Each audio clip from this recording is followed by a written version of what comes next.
Hello, everybody, and welcome to the Stars Championship Series Beach Bash here at Daytona International Speedway, presented by a whole lot of sponsors that you're going to see on our screen in a moment, brought to you only by Grid Vision.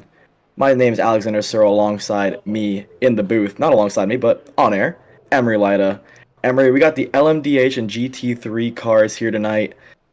It's kind of like the Roar before the 24, right? I mean, this weekend we got the Rolex, but before then, we obviously got the second best thing here in this esports event held by Stars Championship Series. Emery, what can we expect tonight?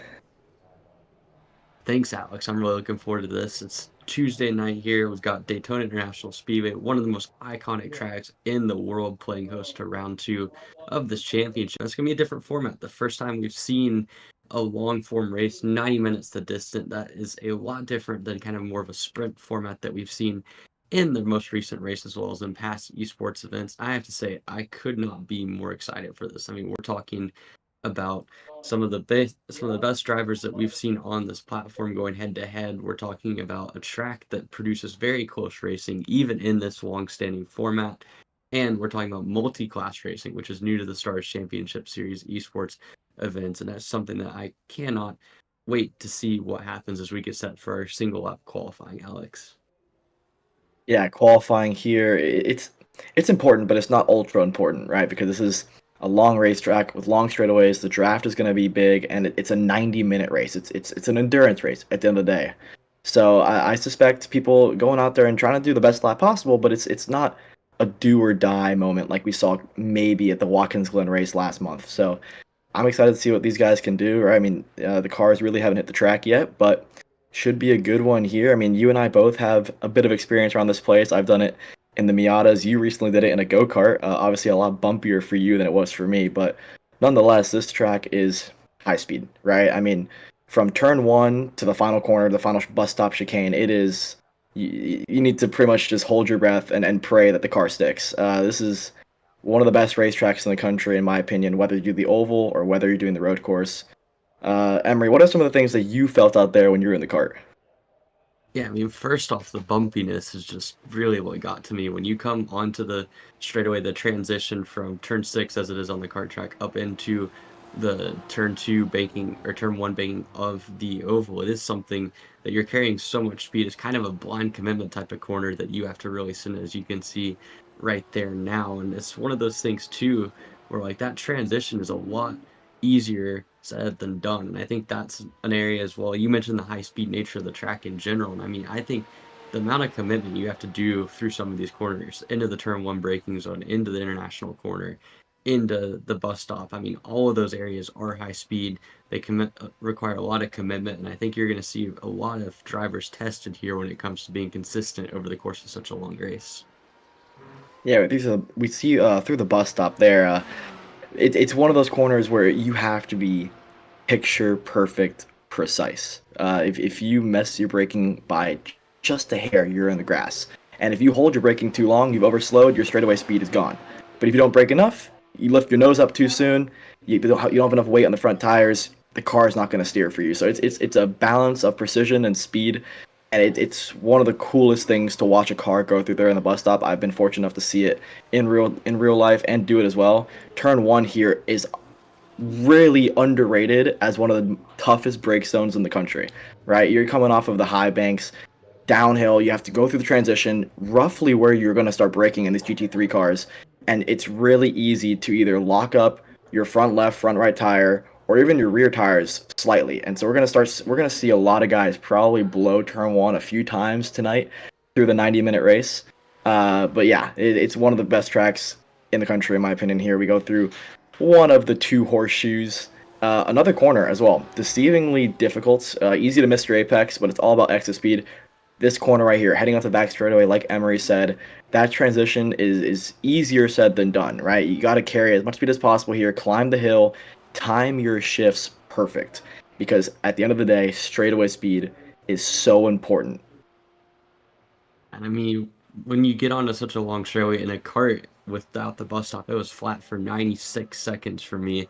In a car, obviously, it's a lot less with it getting broken up by the bus stop, but even still, you're carrying that momentum flat out for a long period of time. And so that time that you lose coming out of turn 6, I mean, that carries all the way down the straightaway. And so, again, it's kind of a risk versus reward thing. You overdrive that, you get out of shape, you're losing a ton of time. But if you underdrive it, you're leaving tenths of a second on the board. And I think tonight, when we see a 90-minute race like this, the consistency of it, being able to hit your marks lap after lap after lap is going to be so important. And we'll see. This is one of the tracks that really kind of tests you. And right now, it's Owen Watts at the front of the field in an LMPD card that is going very fast. He's P1 at the moment by over half a second at this point. John Antonino slotting into the second spot. So, Alex, I mean, already we're seeing qualifying, like you mentioned, not so much of an importance as it was in round number 1 when you kind of had to race your way up through the field in a formula car in a quicker format, but certainly still good to see that outright pace as we see now. Elliot Basinski, I believe that is, going to the top of the charts. Yeah, but Zinski there puts it on hold so far by 4 seconds. And I believe we are getting a view here of Mr. Joe Janowski, Mr. Stars Championship Series. There he is, Joe Janowski, around in one of the horseshoes there. So far, I believe he's sitting in P7. Yeah, P7 is not a bad shout there for Mr. Joe. So let's see what he can do, right? Still going out there. He's got, I think, about a lap left in his qualifying session. So far, so good. I mean, he's within a second here of guys like Budzinski, Owen Watts, and even R.C. Anderson joining us for tonight. So he's right there in the mix. Practice has paid off for Joe, and I'm excited to see what he can do. I mean, obviously, like we mentioned, the draft is everything, as he's just absolutely sending it through the bus stop. It is one of the coolest things to see these brand new LMDH cars going through the bus stop. I mean, it is one of the grippiest race cars in the world. Yeah, that looks full commit. You can see that LMDH is really, really fast going through that chicane. There's a look at Indy Cassie, longtime karting driver. You're getting his feet wet here in qualifying again.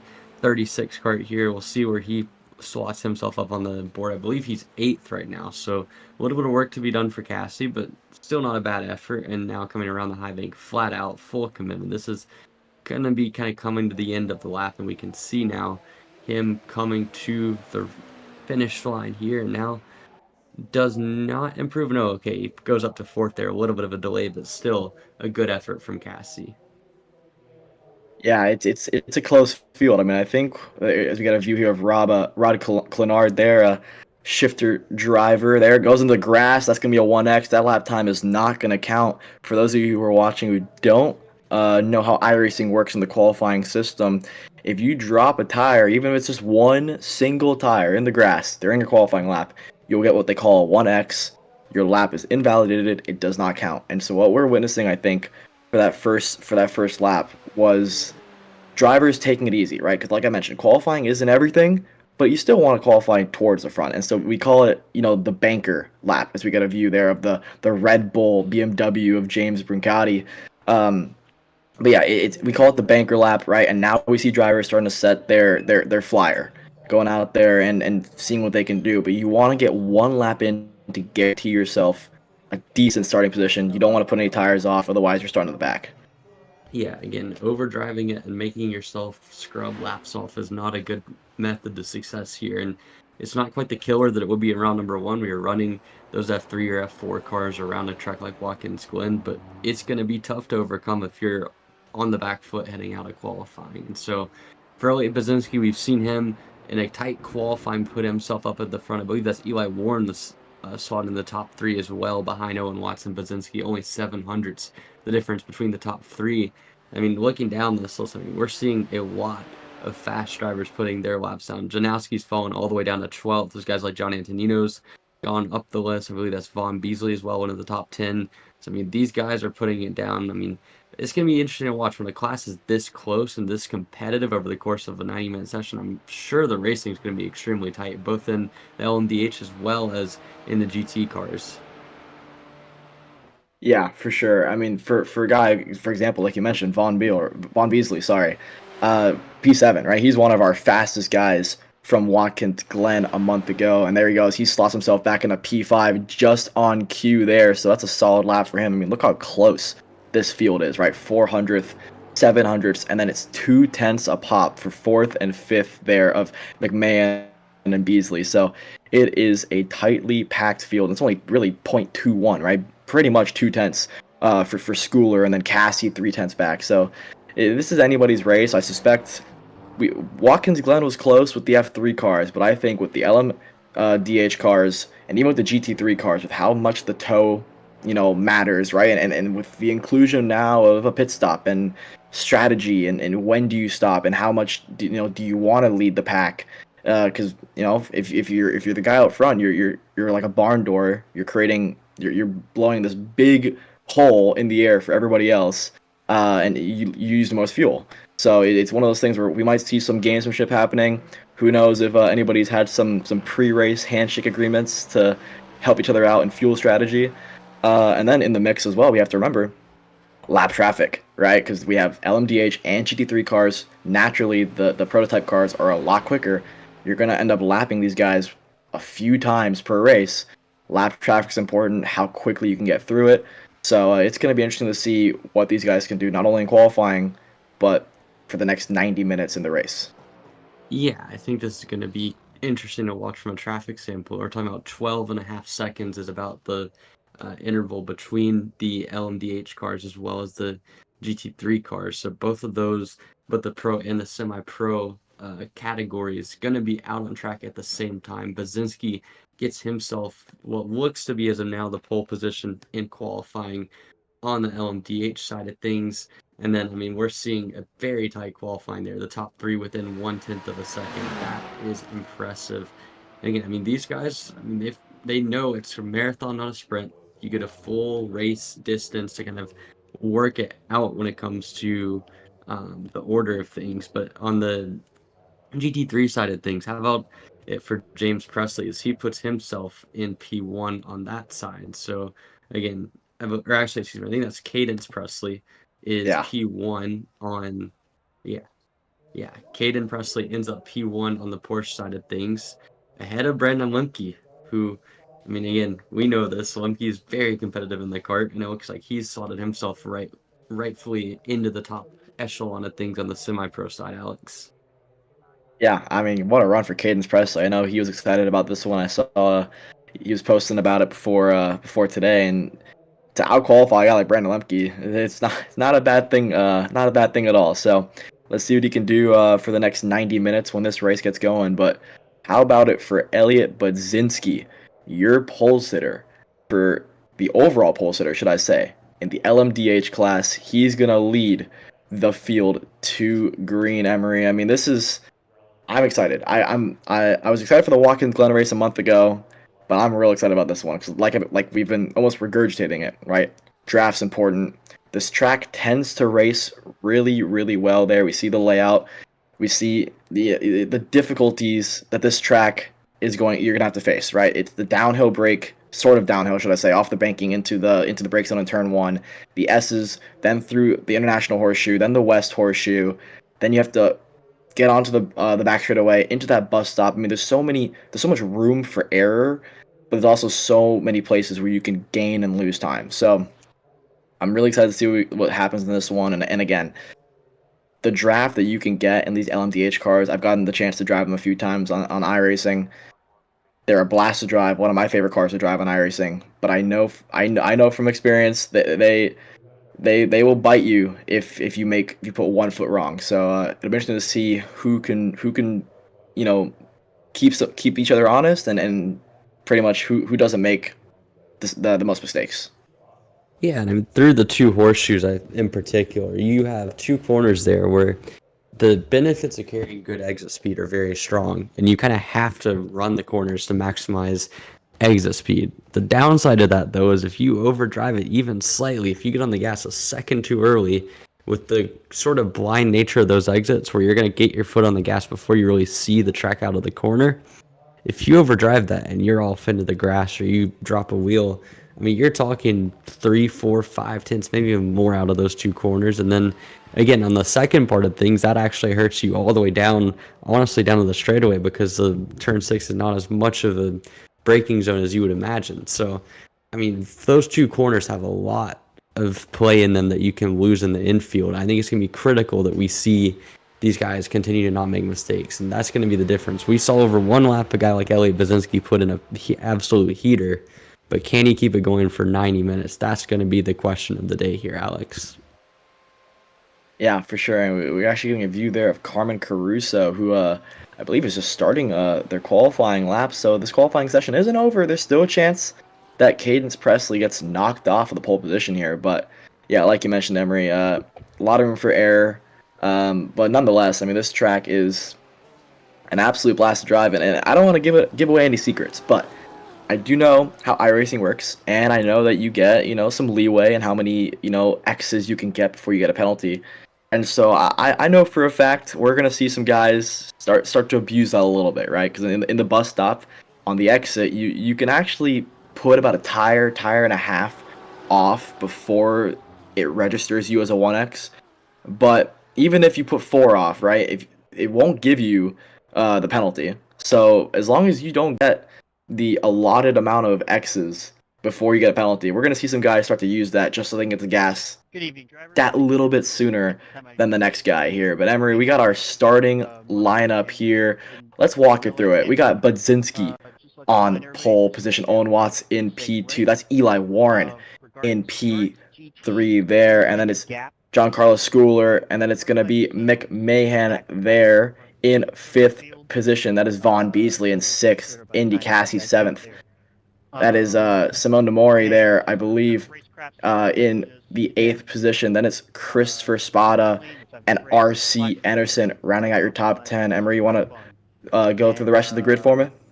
Yeah, I mean, John Antonino just outside the top 10. We saw him up towards the front early on in the session. Timothy Salvatore in 12th position there as we go down through the rest of your LMD grid. There's Joe Janowski, the big man himself, the main guy for the Stars Championship Series, in 13th position. Jackson Deal alongside him. Then Jackson Gardner and Ron Clenard making up the next row. And then on to your GT3 grid, you have Cadence Presley and Brandon Lemke making up row number 1. Pancia in as well as Avashov in the second row of your GT3 category. Wyatt Smith as well as Carmen Caruso on the third row. We saw Caruso put in a lap late there. And then Steve Ricard and Joseph Cazier on the final row that is listed here as we continue down through the rest of the grid. How about James Mercandi alongside Nathaniel Roberts in the next row? Michael Adams as well as Ian Morrison. I believe that is Forrest Adams on the inside of that row. So is Ian Morrison on the next position. How about Carter McMurray making his return here alongside with us, Blake Casper, and then Michael Adams, Kane Garcia, and then a few of your LMDH cars that did not make qualifying. Guys like Chase Jones listed there, Grant Vogel, both of them going to start shotgun if they make it out to this one, Alex. Yeah, for sure. I mean, exciting qualifying, and I'm excited to see what goes on here as the field gets fired up here on the back straightaway. I'm excited this when we see the timer going. It's going to be a 90-minute race. It's a long one, and at least one pit stop for these guys, Emery. And coming from the karting side of things, and even for me on the car side of things, I've actually never had to do a pit stop mid-race. So it's going to be interesting to see what these guys can do. And a lot of these guys in this race probably haven't experienced a pit stop in real life, obviously. But in iRacing, they've done it enough to where they are familiar with it. But it still adds an extra element that they got to think about. Yeah, I mean, it's just like we saw the 24-hour race earlier this past weekend. A lot of strategy went into that. Two guys that did run that were Eli Warren and Vaughn Beasley on the same team. They were up all the way at the front of the fourth split before an unfortunate issue kind of hindered them on the last couple laps to end up in 4th position. So both of them are guys that have experience with the pit stop side of things. But when we get set to go, we're going green this time by Elliot Basinski, taking the green flag from P1. He'll lead them off into turn number 1 here, Alex. Yeah, what a start there for Budzinski. I mean, the pace car pulled in, and he immediately foot to the floor, gets the lead there. Owen Watson second, Eli Warren holds on to P3 there. Schooler, what a start for him from 6th up to 4th. McMahon in 5th. Von Beasley holds on to 6th there. And then it's Maury losing a spot there to Indy Cassie. R.C. Anderson up a spot already. Then to Spada in 10th. Salvatore 11th. Jonathan Neal has lost a few. Joe Janowski has maintained his position there in 13th. Where is Cadence Presley there? Presley up into 17th there. I believe he's still your leader in the GT3 class, as we see a lot of the guys in the LMDH class kind of white lining the West Horseshoe there. Oh, that's a lunge there. I believe that's Cadence Presley on the inside. He's going to Cadence Presley to the inside. He tried to get back to the lead there. No need for any risky moves this early on, right? It's still an hour and 29 minutes left in this one. You don't want to be out a minute into it, but yeah, so far so good. What a move there. Cadence Presley back to the lead. Yeah, good move there from Presley. Now we switch back to the LMDH side of things. Elliot Baczynski with the perfect start. He maintains his lead over Owen Watts and Eli Warren. There's a move, I think that's for 4th. Von Beasley making a look to the inside of Schooler. Not able to make the move from the looks of things, but again, this is really interesting to watch. So lap number 1 is a long race, marathon, not a sprint. That doesn't mean you can't get off to a good start. And Elliot Baczynski right away establishing himself at the front of the field. He'll try to break away with Owen Watts here as they come into turn number 1, Alex.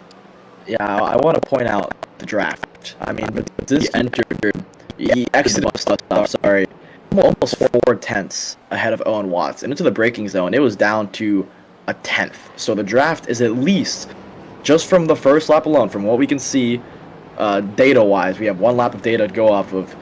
It is at least 3/10 advantage to the guy behind. So Owen Watts there all over the rear gearbox of Baczynski.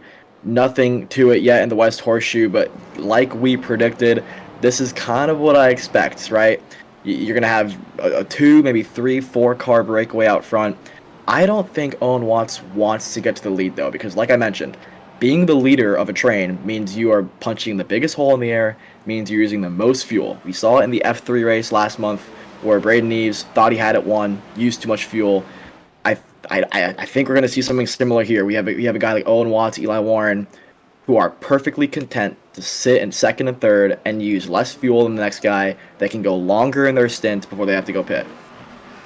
Yeah, this comes down to a strategic side of things. Do you want to go into the lead? My hunch would be no. I mean, just let Baczynski burn the fuel. At worst, you're getting a little bit extra fuel mileage. At best, you're talking about really, I mean, one of the biggest effects in the game with drafting and understanding how much that works. So this can be interesting to see how Watts plays this. He could go to the lead as soon as right now, honestly, but I think he's content to just stick around, let Elliot Baczynski kind of make a hole in the air for him and continue just kind of learn things over the course of the first few laps. But he's got Eli Warren not too far behind, starting to pressure. Warren that last time through was quicker than these front two as he continues to try to chase them down for the race lead.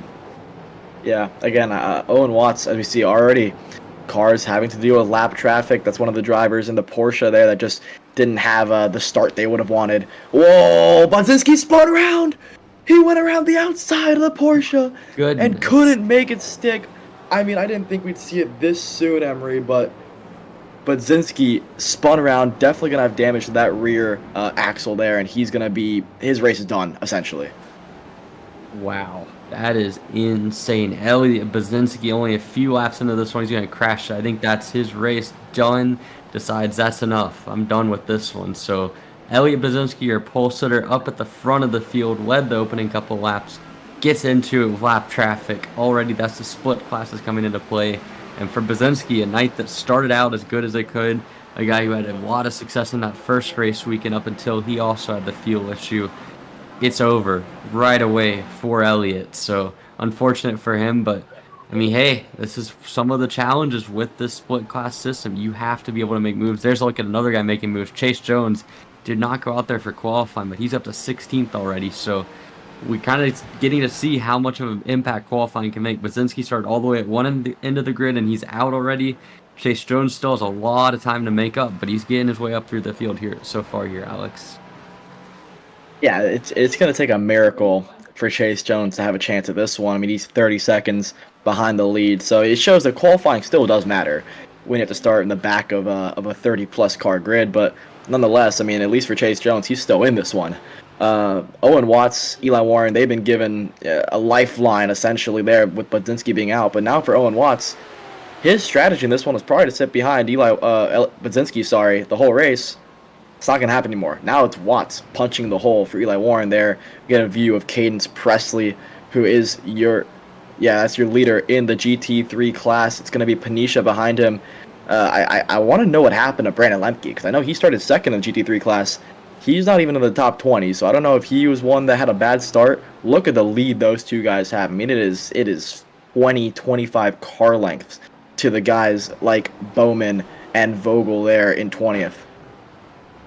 Yeah, I mean, these guys have checked out using the draft hole. Again, I'm assuming the draft with that class is going to be a lot different than with the LMDH cars, just by nature of having more horsepower on the LMDH side of things, more speed, and a little bit different aerodynamic package. So it's not going to work exactly the same, but if two guys can break out and use the draft together, it will make a difference. And so far, for Cadence Presley, that has worked perfectly, and I believe that's CJ Bowman and Grant Vogel that have cracked the top 20 and are third and fourth in class. But Owen Watts now, I mentioned earlier in the race not wanting to really lead. Well, he gets the chance to now ahead of Eli Warren, and he's continuing to try to click off laps now. But we'll see as they continue to get into more traffic here in a few laps if that changes things. It looks like one car had a bit of an issue there in the background coming out of turn number 1, Alex. Yeah, a bit of smoke in the air on the exit of turn 1. I think it's all good so far for these guys. But how about Vaughn Beasley? He was one of the guys to watch last month in the F3 car at Watkins Glen. He's having a stellar run so far. Started in 7th, up in the 3rd. There's a good look at that blue and white LMDH cars, one of the prettiest cars we have on the grid. He's 5 seconds back from Eli Warren and Owen Watts there, but Eli Warren, we have to remember these two guys are out front, are working together a little bit, right? Because they're drafting each other. So naturally, the likes of Warren and Watts are going to pull away a little bit from Vaughn Beasley. But let's see what they can do now, right? With him and Schooler, and even Giancarlo Mori, right? Let's see what Simone de Mori, what they can do there. Only 5.5 seconds back. It'll be interesting to see what these guys can do. RC Anderson looking a little further back. He's in 10th. And then where's Joe Janowski? Mr. Joe up into 12th. So up a spot from where he started there. He's about 15 or so seconds behind the lead, but good look at that red and white piece of machinery right there. Joe Janowski, he's still in this one, so it's a good look for Joe so far.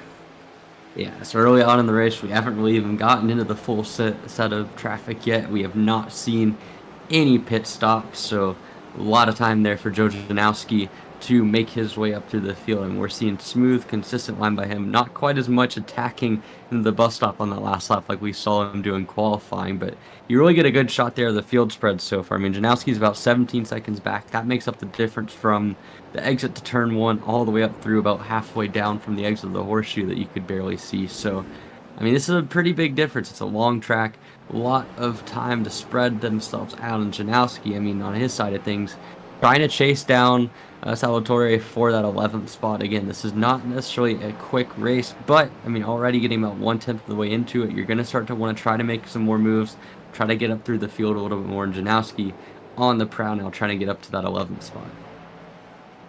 Yeah, Joe Janowski looking good, looking consistent, and that's all you can ask for from a guy who probably, in terms of how many laps he has on the sim compared to the guys around him, that's all you can really ask for from Joe there. Here's a good look at this is going to be the main battle we probably get all day long between Owen Watts and Warren for the LMDH, and then Cadence Presley and Panisha for the lead of GT3 class. Here's Presley and Savio Panisha here. These two guys, just like Warren and Watts out front in the LMDH class, I suspect there's contact. That's one of the guys in the back, and that was a BMW and Mercedes there colliding. They were already getting lapped, but now their race is for sure done. But yeah, Presley and Panisha, these guys are going to probably work together, I suspect. I mean, they don't want to end up like Budzinski did on the outside of the West Horseshoe earlier on in this one. So these guys working together well. I mean, they have a tremendous lead, 6 seconds over the next closest GT3 car. Yeah, I'll be interesting to see how this one pans out. I mean, the GT3 class in real life tends to be some of the most exciting racing you'll ever see, just like the LMDH class. And speaking of LMDH, Vaughn Beasley, it was 5.5 seconds 2 laps ago. It's 4.7 now to Eli Warren. So Vaughn Beasley right now is flying. He has extended his advantage over Simone de Mori. by over a second. So he is all on his lonesome there, stretching the advantage. I mean, he is right now the fastest guy on track. I mean, it'll be interesting to see, especially if Warren and Watts start to race and start to use up their tires, maybe more fuel than the next guy. Vaughn Beasley looks to be in a really good spot. Yeah, Beasley absolutely shipping it into the bus stop there. You can see he's been able to carry so much more speed by himself. He will lose a little bit compared to Warren due to the draft, but still, I mean, Vaughn Beasley really finding himself in a rhythm here, coming through the high banks of turn number 3 on the oval track up through turn 4. He's going to come up to 2 of the GT3 cars down the main straightaway. And so, again, Vaughn Beasley on the move. It'll take him a few more laps to catch them at this rate, but, I mean, we're seeing Beasley put down the laps. He comes into turn number 1, nice and smooth arc. He's going to hit traffic. You do wonder if that might have been a little bit as to why he was able to close in the gap, but still, Beasley really putting it on the move here. So he extends his gap from 4th on back and continues to fight towards the front 2. I mean, this is the importance of understanding how to get through lap traffic, like you mentioned.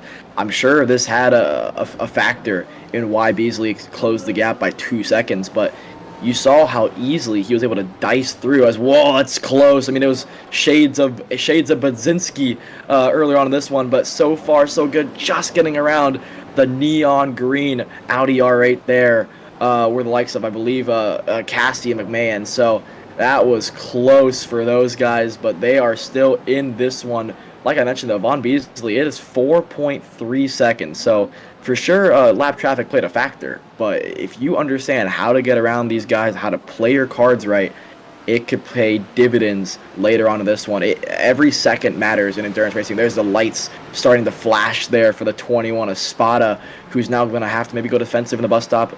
Nothing to it yet. Oh, this is the worst place to catch a car, as one of the, I believe, BMWs is around the bus stop. The worst place to catch a lap car is in the middle of the bus stop, because you can do nothing about it. There's no avoiding it. Your straightaway's done. Your corner's done.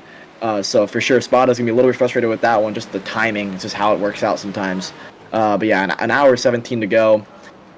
Your main goal, right, because in endurance racing, the way I always look at it, for in a 24-hour race, the race starts with an hour to go. In a 90-minute race, I'd say the race starts with maybe 30 minutes to go in this one, as that's going to be close there. Oh, no! That's going to be, I believe, John Antonino running into the back of the Porsche, so that's going to definitely cause some left front damage there. Spada did a great job of locking up the front tires there. It's going to do no good for his tires, but do good for his race in the future in this one. Yeah, let's go look at that replay. I mean, you can see, it looks like one of the BMWs coming down into turn number 1 had a big issue. We'll get a chance to see it here. You see down into 1. Looks like he maybe goes just a little bit deep, over rotates it, spins it around. That's Carmen Caruso. And then it just loops back onto the racing line, almost hits Indy Cassie. Spada was barely able to avoid it, and unfortunately for John Antonino, he hits the front of that car and would have likely done a good amount of damage to his entry. So unfortunate there for John Antonino, caught up in someone else's incident. Unfortunate for Carmen Caruso that his main chances at a good finish in the GTP category to come to an end. But still, we're talking about some of the best drivers here.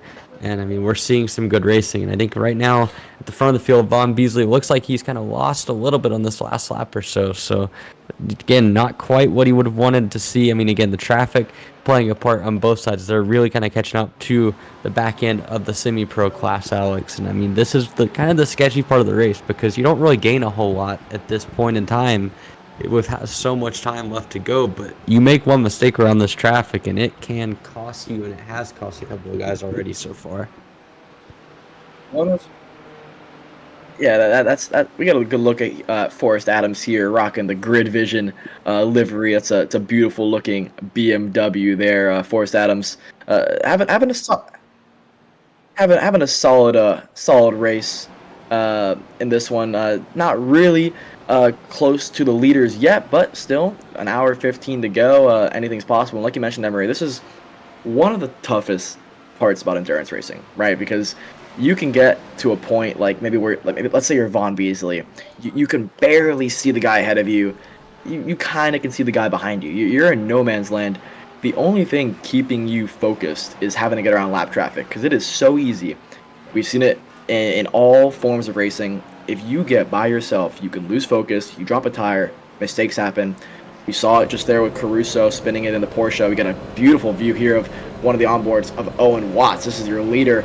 Let's see what it's like to go through a lap here in the LMDH car, almost 200 miles an hour, up on the high banks, having a last minute pinch the car down, using the higher line there in one.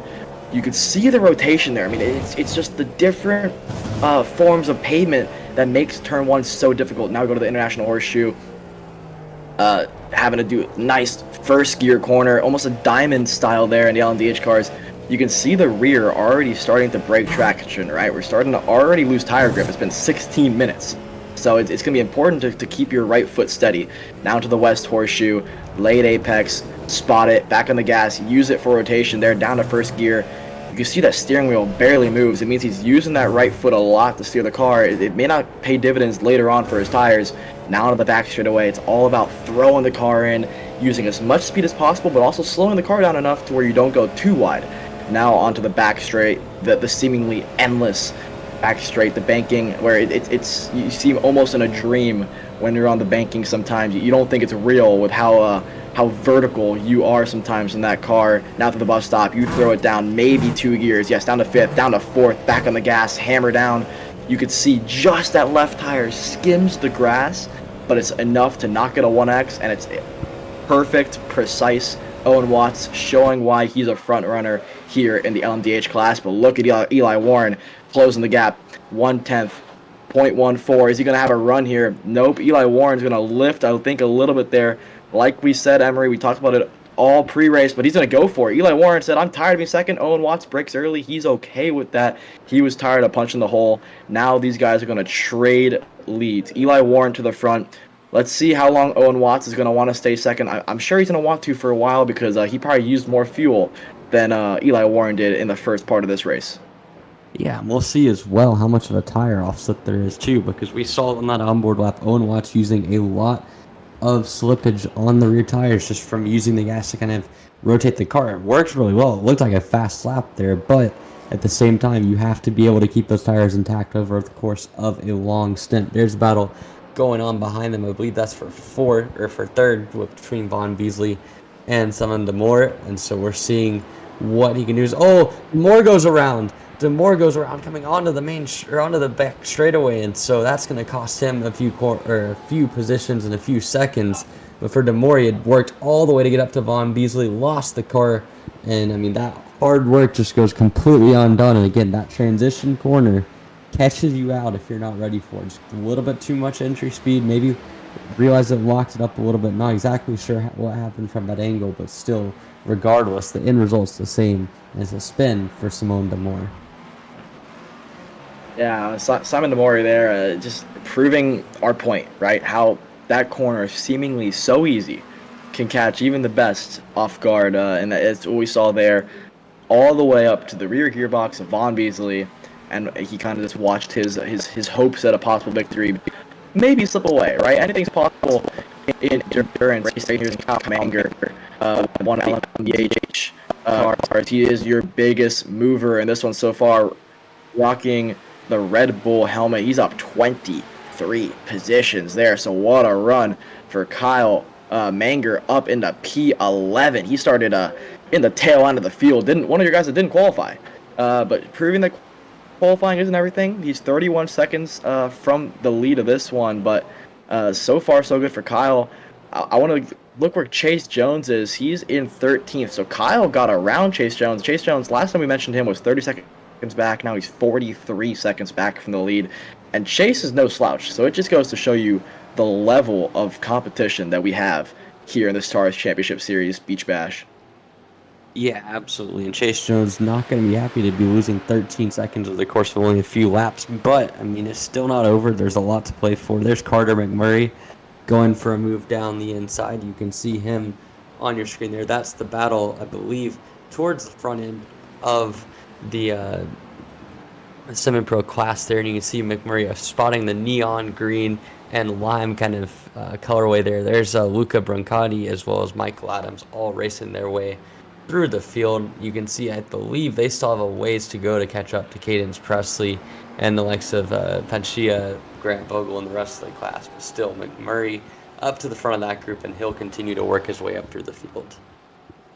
Yeah, McMurray carving his way through the GT3 class, already pulling away a little bit from some of the guys around him. I believe Vogel and others, or not Vogel, but the BMW and the Porsche that he just got around there in turn one. So he has his sights set forward, does McMurray, but like you mentioned, has a ways to go to get around the likes of Presley, to get up to Presley, Panisha, and Vogel there. As Vogel, I believe, just got around Panisha, according to our timing and scoring board there. So what a run for Vogel so far. It's having Vogel around Presley too. So let's see if we can get a view of our leaders there. There's Cadence Presley. So far, so good, leading the BMW in the GT3 class. So I still believe it's Cadence Presley leading this class here, Emery. Yeah, we'll see if we can get an eye on that at some point. But Grant Vogel has gone around them. It could be that he was in one of the LMDH cars. I believe that might be the case. Yes, Grant Vogel is in an LMDH car. So not battling for the lead in the other class, but barely getting around the front two on that side of things. So, I mean, Vogel's got to find a lot of pace to catch up to the lead of his class. But, I mean, still, it's one of those things. If you're Cadence Presley, you've been really good so far to be consistent to lead this group. You've been fastest in qualifying. You're up at the front now. You get a look at Indy Cassie in the LMDH side of things. He's battling inside the top six. He's got Simon Delmore trying to make his move back up through the field. We saw him spin earlier as he was catching Vaughn Beasley. Now he's going for a move for sixth on Cassie. I'm telling you, when Delmore gets clean air, he's looked really fast. It's just putting it all together. And again, in an hour and a half race, it's not your peaks. It's more so your consistency and being able to stay right up on the chip for as long as you can and not make those critical mistakes like we saw Delmore do coming onto the straightaway. Yeah, seemingly learned from his lesson there. I thought he was going to try to send one around the outside and be a hero. Thought better of it. You know, he's like, okay, listen, there's still 67 minutes left in this race. So for Demore, his race is not over yet. I mean, he's only 13 seconds from the lead, and anything's possible here. I mean, here's lap traffic. They are blocking the entire part of this racetrack, and look at that beautiful move there for Demore. He gets underneath Indy Cassie there, and Simon Demore is back through in a P6. Just like I mentioned, all it takes is to have a few GT3s in front of you. They play like a barricade, and there's nothing you can really do about it here. We got a replay on that beautifully executed move there. It's a Porsche blockade in front of him. Indy Cassie didn't know where to go. Simon Demore did know where to go. Played it perfectly, braked earlier, got to the gas sooner than everybody else, was able to get underneath Cassie. He's through to P6. Yeah, let's talk about the traffic challenges we see now. Cassie's going to try to get that spot back from Demore. I mean, this is something that for a lot of drivers is a pretty challenging aspect of it. I mean, you've got to find a way to make your way through traffic, and in karts, you really don't have to do that too much. I mean, on a practice day, sure, depending on what local track you run in. I mean, personally, would you deal with that a lot at Trackhouse Motorplex? But on the race side of things, you're never worried about lapping people. You're never worried about coming up on lap traffic. And now you're thrown into an event where you have an hour and a half worth of racing, and you're coming up on slower cars a good 4, maybe 5 times. That plays into how your strategy goes. And if you're a guy like Indy Cassie there, you just lost a spot because you couldn't make your way through. Now Simon Demore's got the same problem here as he's looking to make a move there. You can see him get through about 3 different GT3 cars there, and he's trying to get by McMahon for that 4th spot. I mean, this is the kind of gauntlet of traffic. If you play it right, you can get your way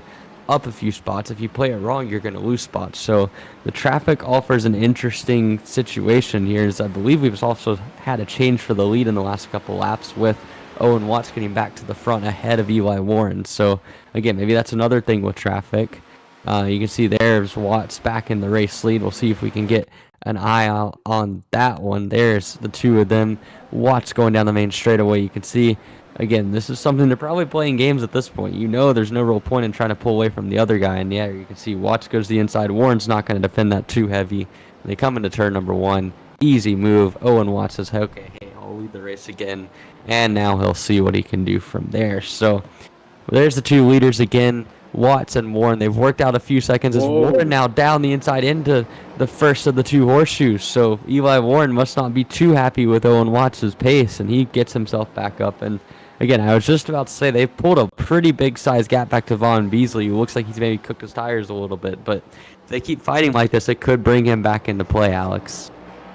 I think they just lapped Cadence Presley, so that should be the entirety of the GT3 field has now been lapped. I want to go back to that McMahon, Cassie, Simon Demore battle that we saw last lap. Demore gets around McMahon. McMahon had a heart and mouth moment through the kink before the West Horseshoe, where he was all sorts of sideways. I mean, shades of what we saw happen to Budzinski, unfortunately, in the early stage of this one. So it is so easy to lose a race because of either being impatient or just being not on the same page as the guy you're lapping. And that's one of the things where, for those of you who don't know, it's kind of like it's an etiquette thing, right? If you're in a slower class, you are told, for example, LMDH versus GT3, you are told as a GT3 driver to hold ground, hold station where you are. It is up to the faster car to get around you.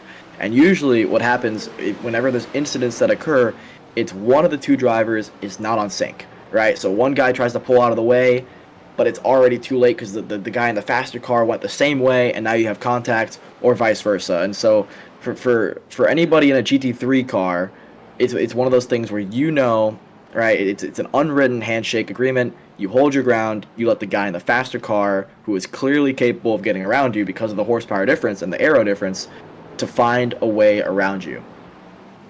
Yeah, again, hold your line is kind of the key thing that you're taught when it comes to being a lapper versus lapping cars ahead. I mean, we've seen so far it's pretty good etiquette being on display, it must be said. I mean, there have been a few times where it's been jammed up as we see a crash behind. McMahon. I believe that's McMahon getting spun around coming through the international horseshoe there. So not ideal for him in the slightest. He's going to lose about 3 or 4 spots on track, I believe. So not good for him. We'll get a quick replay of that. We'll see exactly what happened for McMahon, but here he comes through turn number 2 up there. We'll see if he got any sort of help coming into the international horseshoe. Goes around and just over-rotated it, over-looped it. It's that time of the stint, Alex. I mean, you start overusing those rear tires, and the threshold of how late you can brake gets a little bit earlier every single lap. What it looked like to me there, because at first when I watched it, I thought, okay, listen, it got on the gas, a little bit too trigger happy, looped it. It looked like he locked the rears there, and that's part of tire wear, because the less sticky your tires are throughout the duration of a run, the less stopping power you have naturally, because your tires are less grippy. So even though your brakes are still looking good, in terms of overall braking ability, you're not going to have any. As we see a move there, Simon Demore on Schooler up in a P4. Demore has been absolutely flying ever since that spin entering the back straightaway. I mean, he is one of the guys that I'm watching and saying, listen, this guy still has a chance to win this one. Obviously, Vaughn Beasley 5.5 seconds back. He's been pretty quick, but the fast guy on the track is this guy right here in the number 6, Demore, who's going to go around the outside of the Porsche there. That's a risky move always. Even in real life, we see guys go off there all the time. So it just goes to show you the confidence that has instilled in this driver ever since that spin at this very corner about 10 minutes ago. Yeah, and for Simon Demore, I mean, again, you wonder where he would be without that spin, but he's still got so much time left in this race. We're still at an hour to go. We're just now clicking on to that final minute of the first 30 minutes of the race. So there's so much time to find that extra bit, and we don't know how Eli Warren and Owen Watts are going to hang up. We've already seen them go back and forth a couple times, and it's currently only, I believe that's 15 seconds is the gap back to Simon Morris. So it's not a done deal by any means. So with an hour left in this race, there's more than enough time. There you can see up through the field, there's Indy Cassie getting another look at him through the high banks. I mean, Cassie's been pretty quick in this race. He stayed inside the mid part of the top 10, but just needs a little bit more for him to find that last little bit. So I believe we'll see what Indy Cassie can do here if he can find a way to crack the top 5. But at the front of the field, Eli Warren and Owen Watts continuing to just crack in laps. Some laps are quicker than Vaughn Beasley, some laps are slower, but they're maintaining that 6-ish second gap up at the front, Alex. When when we come back from this commercial break, I would love to get a view on Cadence Presley, because I think he actually lost the lead there to Forrest Adams. So commercial break, we'll be right back.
Karting is one of the most intense forms of motorsport, and if you manage a racetrack or commercial facility, you know how hard it is to find good help.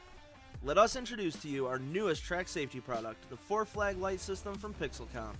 Pixelcom products are incredibly affordable, and our plug-and-play system makes the only requirements lights and a wireless remote. The ability to upgrade your system with intuitive software and additional products makes this the perfect system for tracks of all sizes. Communicating with drivers on track will make your program run more smoothly and, most importantly, increase safety dramatically once deployed. Find us online today at tracksystemsna.com and let us elevate your motorsport.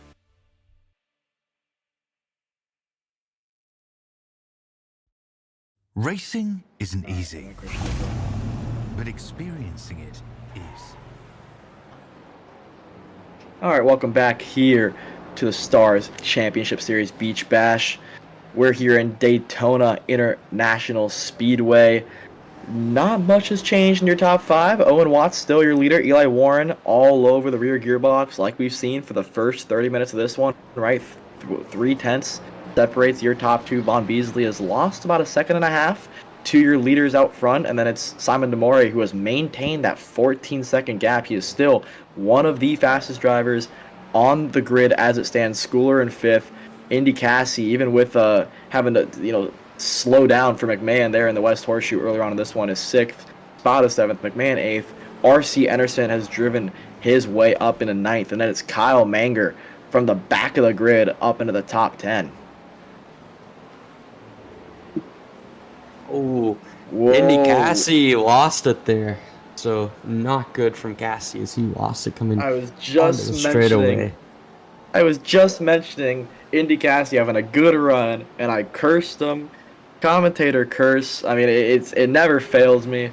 Indy Cassie there, you can see him trying to get heat back in the tires, and also probably a bit of frustration because this race has turned on its head for Indy Cassie, who looked to be so good early on in this one, and it is flipped around for him. Here's Sabio Panisha, who, as it stands, is your leader in the GT3 class. Obviously, before the break, Cadence Presley had a pit stop, so that's why he lost a few positions there to the likes of Bruncati and Adams and others, and Salvatore as well. So James Bruncati right now is the driver behind Panisha. He's got a ways to go to get up to Panisha. Obviously, those guys haven't pit yet, so Cadence Presley should still come out as the leaders. There's Forrest Adams. Forrest Adams in the Grid Vision BMW there. It's a BMW 1, 2, 3 so far. Cadence Presley in the Porsche is going to have something to say about that one, I'm sure. There's Presley exiting turns 1 and then through turns 2 and 3 now into the International Horseshoe. But yeah, Presley, he should cycle to the lead when pit stops come about. But yeah, Presley right now having to put pedal to the metal here. It looks as though, Emery, from when Cadence Presley pit, the GT3 class seems to be maybe like a 30-minute window is what you're going to get out of the tires and the fuel. Yeah, it looks like Cadence Presley committing straight up to just kind of a balanced 3-stop. You stop once every 30 minutes, more or less, and you live with the consequences on that one. So I think that on Cadence Presley's side of things, this was kind of a conservative play. Kind of give yourself fresher tires at the start of the stint. You build up the lead, get yourself out of the draft, and you're kind of splitting the stages evenly. But with this pit cycle, we're going to see just how different guys approach the pit window, because it's going to play into the hands of certain guys how they can play it out. And I know that there's not any set guaranteed strategy here that's worked. So it's going to be a bit of trial by fire for these guys to get themselves set up, figure out exactly what their pit window is. I'm sure they've done a lot of testing when it comes to figuring out what sort of stop sequence they can get away with. So, and we'll see how it works. We'll see where the first main guys and LMDH guys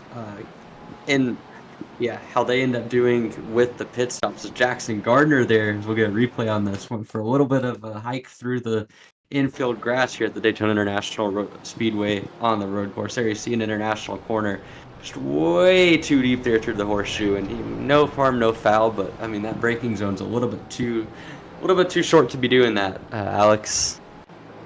Yeah, it looks like Jackson kind of forgot where the left pedal was for a little bit there, but like you said, missed the wall, all good. Lost a few seconds there to your leaders out front, but while we kind of have a lull in the action here, why don't we bring in Christian Marsh here for a quick interview. Christian, how you doing? Good, guys. How you doing tonight? We're doing all right. I mean, this is a great event. Obviously, Daytona is one of the premier tracks to be racing on, and for sure we look to be for a grandstand finish here. I mean, only a 10th separating your leaders in LMDH, and I'm sure the pit stop sequence is going to get crazy for GT3 there, as we see Owen Watson, Eli Warren having to dice through these guys in turns 1, turns 2. But Christian, why don't you talk a little bit about you guys have a new partnership going on, right? Lucas Oil School of Racing. Talk to me about how that sort of came about. Yeah, man, we're pretty excited for that. It actually started a little bit before PRI this year. Our good friend Billy Vincent, formerly from the Arrow McLaren IndyCar team, reached out to us and told us that he was going to be working with Neil and RC Anderson over at the Lucas Oil School.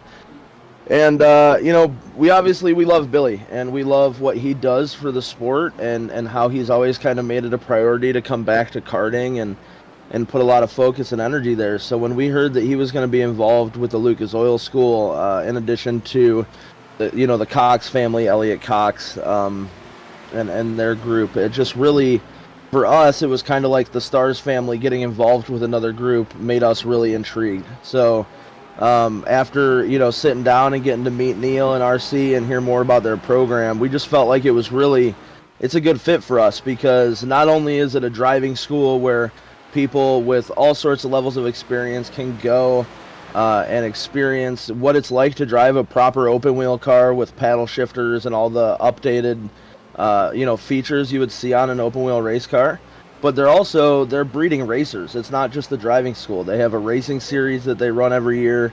They're actively training drivers who are coming up through the open wheel ranks or IMSA ranks. So it's really cool to get to work with those guys and be able to give some opportunities to Stars competitors this year to make that transition into cars. Yeah, and I mean, talking about the transition, Christian, I mean, we've seen Stars as a very kind of tight-knit community when it comes down to things. That's been one of the core values that you guys seem to have embraced. And I mean, we're seeing kind of that transition from karts to cars being something that a lot of drivers kind of maybe go at different times, or they have sort of different attitudes when it comes to it. So on you guys' end, when you have this opportunity to kind of have such a great partner with the Lucas Oil School coming into the fray, I mean, what does it mean for you guys to sort of be able to embrace that transition, kind of help along with the Stars community and get them sort of set into what their future needs are? Yeah, I mean, obviously, it's always a touchy subject, it seems, in karting, as to whether, karting's a stepping stone or a sport in and of itself.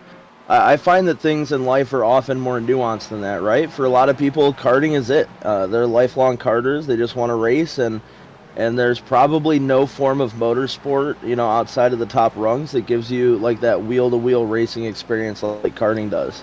But at that same time, there's people in karting who want to have a career in racing, So for us to be able to provide them with, not only a really clear path to do that, but the opportunity to work with guys that compete at the highest level of motorsports, here in North America, it's important for us to kind of, harbor that talent level and set them on the right path to do whatever they want to do in motorsports. For us, it's Yeah, not just important the racing side of it, but also, we're going to be using the Lucas Oil program to like help elevate some of our staff who want to go on and have careers in motorsports outside of Stars. So really for us, it's like an opportunity to kind of harbor that talent on both sides, and not be selfish about keeping people in the sport. If we're doing our job, not necessarily with Stars, but with the National Karting Alliance, the sport should constantly be growing anyways. So there's no reason to try to hang on to those people that are going to go to car racing. And we would much rather be supportive and make sure they're taking the right steps to get there. yeah. I mean, I love that mindset, Christian, and for sure, you guys are one of, I mean, the fastest growing series out there for karting. We look forward to this year and even the future, right? With your new partnership with Lucas Oil. I mean, what are some of the things that you are most excited for when the season opens up? Yeah, I mean, obviously, partnerships like the one we have with Lucas, with VRS going into this year is really exciting. Bringing on Jackson Gardner as kind of our director of business development this year, and just working on building those relationships. It's kind of fun to share that the partnership deck that we sent out in 2024, looking for people to do deals with and work partnerships with, the last page on the deck says we don't want your money. Really the goal for us with partners this year is to come up with programs that will be an added benefit to the racers in the community. So like our goal is everything we get in partnership, it's either going to be something that we already use internally that we're just going to do a partnership deal with them, or it's going to be something that we're going to be able to give directly back to the racers. So for us, that's pretty exciting. Obviously, new class with OKN Junior. This last week we opened up the licensing system for 2024, and we saw just a huge number of pro license come in for both the KZ class and the OKN class. But kind of a surprisingly positive number of OKN Junior licenses were bought too. So, that's really exciting, and getting to go to a new venue to kick off the year at Charlotte Motor Speedway. We're really stoked, man. Yeah, Christian, one more thing for you as well here before we get back on the way, because the action is definitely kicking off here. Owen Watts and Eli Warren just pit there, and they're coming out pretty much. They're going to cycle back to P1, P2. When are we going to see you out here battling with these guys in the esports events? Yeah, it's obviously the last time around when we did the esports thing, I was able to run one of the events. This weekend I'm in race control, kind of doing the oversight, and I got a laundry list of penalties already here from the first half of the race. But really, man, it's for me, it's one of those things where I would much rather give like Joe and Jackson the opportunity to race, and I love the racing and I love being a part of it, but I found that I was working so much on the back end of Stars, actually my sim is disassembled and sitting on a shelf next to me. So there's a chance that I'll get back into it, especially, with our commitment to VRS and continuing this program. But I know Janowski just got a new wheel and pedal, so maybe I'll rob his old set from him and set something back up for the next one. All right, Christian, thank you so much for your time. Let's get back to the action here, because Eli Warren just spun entering the back straightaway and has given Owen Watts, a ton of breathing room here, Emery. That was something that I didn't expect from a guy who hasn't put a foot wrong all race long here. He actually was essentially your leader, looped it on the cold tires there. Just one of those things where he's going to be kicking himself. There's no need to go out there and push, 100% there on lap one. And even if he wasn't, right? Cold tires with a lot of downforce tends to be a combination for not success, should I say, right? Whatever the opposite of success is, the recipe for failure, should I say. And so, yeah, that's what happened to Eli Warren there. Caught him off guard, and now he has 3.5, 4 seconds to make up to Owen Watts, who is third place right now on track and a cycle to the lead when Anderson and Schooler go out there and pit. But wow, Eli Warren spun round, and it's going to give Owen Watts a lifeline there. Yeah, Owen Watts, I mean, kind of got gifted the lead again. Warren just, again, cold tires changes your things. Maybe if he's been in a rhythm for the last 45 odd minutes and you're trying to kind of get back into the fray of running on cold tires, it changes the way you drive the car. Looked like he maybe went a little bit too far to the inside of the curb, just over-rotated on the cold tires. Your margin for error is less. And, I mean, Warren's still got time to make up. I mean, at this point, Watts is not going to be in the draft. As we get a replay here, something that's gone on to Chase Jones entering the main straightaway. We'll see what happens here for Jonesy as he comes down. And is this going to be an Eli Warren type of spin? Not quite the same, but similar sort of vibe. So that's interesting to see both of those guys struggling on the colder tires right after their pit stop. But one thing I want to mention, Alex, is RC Anderson as well as Giancarlo Schooler. They're extending the stint long enough to where you could think about making it on just this one stop, because there's only 43 minutes and 40 seconds to go. I'm imagining they've got to pit at some point pretty soon here.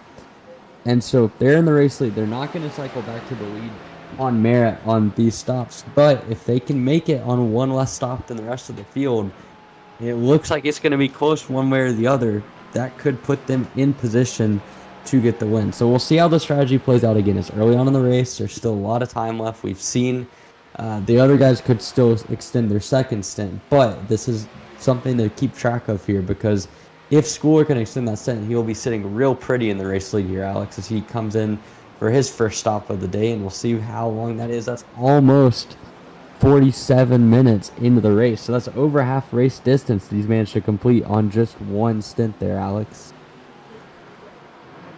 I'm going to be really intrigued to see how this one plays out. I mean, this is one of my favorite parts about endurance racing, right? Because you have no idea who's on what strategy, how long the people around you can go. You can really only focus on your race, right? And the worst thing for Eli Warren right now is that he's in between a rock and a hard place, right? Do you push hard and try to get back to Owen Watts, but then burn up your tires and use a lot of fuel and have to pit again? Or do you back it down and see if you can make it to the end, right? Because we're seeing differing strategies. Owen Watts, Eli Warren, at the time of when they pit, they seemingly they might just be able to make it to the end of this race, whereas the guys like Schooler and RC Anderson, at the pace that they were at in that first half of the race, can definitely make it. So it's going to be almost Watkins Glen all over again, right? Like, can you last the final 5 minutes of this race, or you're going to have to pit again? It looks as though these LMDH guys, as it stands, if you do it right, you could do it on one stop. The GT3 guys are going to have to do it on 2 or 3 stops, but I'll be very curious to see how this one pans out. It's a 4-second lead for the driver on your screen, Owen Watts. Then it's Vaughn Bleasley, Simon Demore, who, I mean, if he finishes this race 4th or 3rd, he's going to be looking back and saying, wow, if I didn't spin, I'd have a chance at this one, because that gap has maintained at 14 seconds since the spin. So he has been one of the fastest guys, matching the leader's times, and at points being quicker than your leader. There's Schooler in 4th, McMahon in 6th, even after the spin, Spada 7th, Anderson comes out in 8th, so not the stop that he would have wanted, considering Anderson and Schooler pit at roughly the same time, only a few second difference. So something happened there with RC Anderson's stop to be 8 seconds behind Schooler. That or he short fueled a little bit there, did Schooler. So again, all to play for here, 40 minutes left. I love endurance racing. It's my favorite form of racing. Sun's going down here, the lights are coming on, so I mean, this is we're getting a bit of a Rolex 24 kind of feel here, as we see I believe a battle there. That might be McMahon and I believe Spada there, possibly. No, it's McMahon and Schooler, I think, going at it there into turn 1. There's McMahon. There's a look at him back in the 6th spot. I believe that might have been Vaughn Beasley's up the road battling against Simon Demore in the 3rd and 4th spot. So these guys are right up on each other. And, I mean, again, first off, Alex, there's nothing better than a Daytona sunset. And, I mean, we're getting a chance to see that through the lens here. I mean, you can see these guys going to see the sundown. Lights are on all of the cars, so good to see on that front. But yeah, I mean, we're talking the strategy game is going to be so important in this one. Owen Watts has about 4 seconds. That lead has come down since Eli Warren spun and made his mistake. So it's not over yet for Warren. But if you're Watts now, this is basically free time that you didn't think you were going to have. But now suddenly you can back it down a little bit. You can make that extra bit of fuel saving. It might not be enough. You're going to have to save about an extra minute and a half to make it. I believe they stopped right past the 47-minute marker, which means that they would have to make it as long, if not slightly longer, than what Giancarlo Schooler was able to make it, as well as RC Anderson. So these guys have more time that they now they can play with on the fuel saving side of things, but still, this is sketchy times for really all of your top four who had to short pit a little bit compared to the guys who extended the stint out. Yeah, here's a good view for the battle for 8th there. There's Carter McMurray in that beautiful neon green Audi R8. It's going to be glowing here as the sun's going down. The lights are coming on here. He's on the bumper now of Michael Adams there in 7th in that blue and purple Porsche. There's one of the LMDH cars having to lap Carter McMurray there. I mean, this is going to be sketchy times there for these LMDH guys, as the field spread is going to be hard to deal with, right? Because now all the pit stops have happened. There are GT3 cars left and right, and you're going to have to do your best to get around them there. As we see Warren 5.2 back Watts, so he's lost ground. Beasley and Maury going at it there. The field spread, it's growing tremendously. Let's see if we can get a view on your leader of the GT3 class and how it all cycled out now. With Presley was the first one to pit. Then it was Forrest Adams, and there is your leader. That is Forrest Adams. That is your leader. That is Savio. Sorry, Savio there is going to be your leader GT3 class. Let's see if we can get a view of where Presley and Forrest Adams are in comparison to Panisha, who seemingly has a pretty handy lead. There's Cadence Presley on the front straightaway. So something must have happened to Presley, or the pit cycle still hasn't really panned out for these guys, because these guys are spread out quite a bit, a minute, should I say, between Presley and Panisha, whereas earlier on in this race, they were within a second. Yeah, it makes me wonder if maybe Cadence Presley had some damage that forced that first stop, because it did seem kind of abnormally early compared to what the rest of the guys were able to do. And so maybe clipped a wall, maybe had some contact as he was getting lapped. I mean, that's kind of up in the air, but certainly not ideal for Cadence Presley. He had the fastest car by the looks of things, had himself in good position to run at the front of this race. And now, I mean, his chances of winning at this point, assuming they're on relatively equal strategies, is absolutely shot. So, I mean, that's unfortunate for Cadence, but a good run from him nonetheless. There is Ian Morrison. He's running in the GT3 category aboard a Mercedes-Benz car there. You can see him continuing to try to run his way down the main straightaway into turn number 1. So Morrison not really all the way up at the front of the field in this GT category, but he's trying his best to get himself into a good solid position there. So Morrison not quite up there. I believe he's in the 4th position in class. So I want to point out real quickly why it says that Owen Watts is out of this race on timing and scoring there, because Eli Warren has all of a sudden retaken the lead of this one, and it has Owen Watts right now on P8. There's a view of Eli Warren. I'd love to get a view of Owen Watts, because I don't see him right now on the timing and scoring sheet, Emery. Yeah, I mean, this could be the dreaded internet connectivity issues that is all too well known. It could be some kind of on-track issue for Owen Watts, but nevertheless, he lost the race lead on timing and scoring. Eli Warren has reassumed the race lead. So Warren made the spin, made the mistake, and now he's back in race leading contention without having to make an on-track pass at all. So we'll see if we can figure out the story on Owen Watts, but that is something to watch here, as he now inherits a solid 8-second lead over his good friend Vaughn Beasley, who's still trying to hang on against Simon Demore. So unfortunate for Owen Watts, trying to figure out exactly what happened there, but heartbreak for him, as he was well into the race lead and had this race in pretty good control now, Alex. Yeah, I mean, it's all to play for now, right? Eli Warren, we see that he is human. He made a mistake earlier in this race, so for the guy, if I'm Vaughn Beasley, if I'm Simon Demore, I'm trying to put the pressure on Eli Warren, because who's to say, for one, he may not make another mistake, but two, with the spin, right, you start to, unfortunately, you burn up more rubber with the spin, right? You get the tire wear going the wrong way, and all of a sudden, right, the tires are going to degrade a little bit differently than what you're used to. So for Eli Warren, his tires are probably not as good as the guys like Vaughn Beasley's, like Simon Demore, who have gained a little bit of time. Vaughn Beasley more than Demore. So Vaughn Beasley is within 8.5 seconds of Eli Warren with 34 minutes to go. Anything's to play for. I am getting confirmation that Owen Watts did in fact disconnect Emery. So unfortunate there for the guy who, in my opinion, dominated most of this one.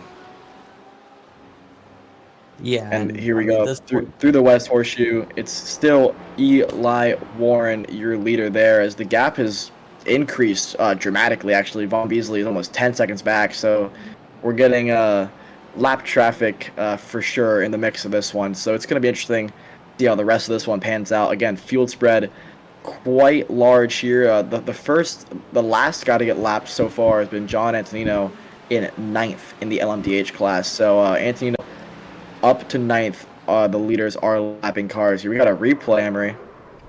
Yeah, there goes Grant Vogel spinning around down out of the bus stop. Not exactly sure what happened there. It's been a difficult race for Vogel, and he spins it again trying to get it back going. So, I mean, Vogel out here, I mean, not a race that he's going to want to write home about, but coming out of turn 3 now, I mean, we'll see. Unfortunate for him, just a bit of a mistake there, and it really played itself out there, as you see now Joseph Cazier in the GT3 category trying to go for a move around the outside. I believe, oh, that's a crash. I believe that Forrest Adams there getting taken out. So that is not good at all. Cazier with the contact, both of them out of commission on that side of things. So we'll see. Here's here Ian Morrison again, back to him on the GT3 side of things. We've seen in the last few laps some attrition on that side, so he's still.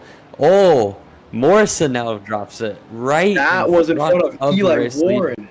That is sketchy there. Eli Warren lucky to not have anything come up on that side of things. So Morrison, I mean, we've seen it in the last lap. I would love to get a heart rate monitor on that guy.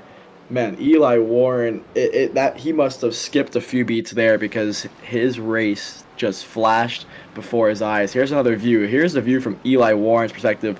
Nice, calm, and collected through turn 1. All of a sudden, you have a red Mercedes in front of you, spun around. That's way too close for comfort if you're the leader. Yeah, and we'll get one more quick angle of this one. But I mean, Alex, when you go into turn 1, you don't really see what's going on in the exit. And yes, I mean, Morrison was was in front rapidly. There's the onboard POV, so you can see he just suddenly sees the GT3 car lose it right in front of him. And I mean, it's good reactions there by Warren. I'm not sure if the National Racing one would have taken him exactly into the path, but man, I mean, if Eli Warren has an Apple Watch or something of that sort on, I would love to see what that heart rate is looking like, because I'd wager that it went up a solid 20-30 beats per minute as he saw that car go out around right in front of him, and all that hard work could have gone undone. We've seen it happen to Owen Watts through the technical side of things, and we've seen it happen to Elliot Bazinski like 4 minutes into the race. So, I mean, this is way too late in the race to be losing your chances here, as we see battle for, I believe that's second, or no, this is further back. This is Chase Jones battling inside the top 10, I believe, right on the edge of the top 10, between him and I believe that's Kyle. Yeah, it's Kyle Lanyard there trying to get the spot. So Chase Jones is a 3-way battle here on the LMP or LMDH side of things. So this has been fun to watch. More battling all the way throughout the field. I mean, we've seen these guys sort of starting to get spread more out. Kyle Lanyard there trying to hang on against Jones into the transition corner. So, I mean, these guys, they're still battling. They just kind of lost track of the lead. Long way up the road is Eli Warren, but still a lot going on here as the race starts to wind down. This is the battle for hard charger, right? I mean, these are two guys that didn't qualify. So for Kyle Manger and Chase Jones, who are in 10th and 11th right now, this is kind of their sort of chance at a win in their opinion, right? For guys that were pretty much out of it before the green flag dropped. To be into the top 10, they would, if you told them before the race they'd be in the top 10, they'd probably say we're crazy. But here they are at a chance to see who can be the hard charger of this one here. So far, it's Kyle Manger, but Chase Jones all over the rear gearbox there of Manger. As a guy in front of Kyle there goes to the pits. Vaughn Beasley go at 7.5, so it goes to show you just how tricky it can be for guys to get around lap traffic there. I mean, this is still 29 minutes remaining in this one. Anything's possible. Less than 7.5 now between your leaders. Here's a view of Grant Vogel. Let's see what happened here. Through turn 1, goes a little wide and just loops in front of Carter McMurray. McMurray there, he thought he won, but he's gonna sneak through there as Schooler gets through McMahon as well. But Grant Vogel, his nightmare nights continues. Here's a look at Vaughn Beasley through the corner, through the back straight, now catching up to McMurray and others. 7.4 seconds, 29 minutes to go down the back straightaway. They're going to continue to catch lap traffic here. While we do that, let's send it down to a quick commercial break.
Karting is one of the most intense forms of motorsport, and if you manage a racetrack or commercial facility, you know how hard it is to find good help. Let us introduce to you our newest track safety product, the 4-flag light system from Pixelcom. Pixelcom products are incredibly affordable, and our plug-and-play system makes the only requirements lights and a wireless remote. The ability to upgrade your system with intuitive software and additional products makes this the perfect system for tracks of all sizes. Communicating with drivers on track will make your program run more smoothly and, most importantly, increase safety dramatically once deployed. Find us online today at tracksystemsna.com and let us elevate your motorsport.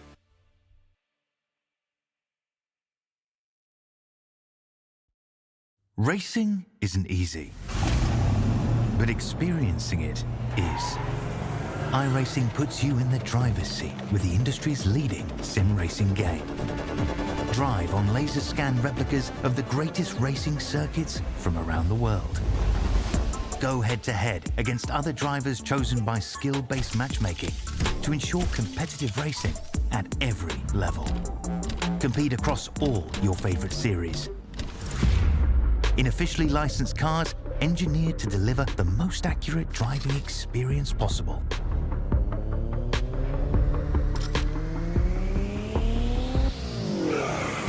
Join a race or host your own with players from across the globe. Race against the computer or in a league with friends. Feel the thrill behind the wheel. Visit iRacing.com.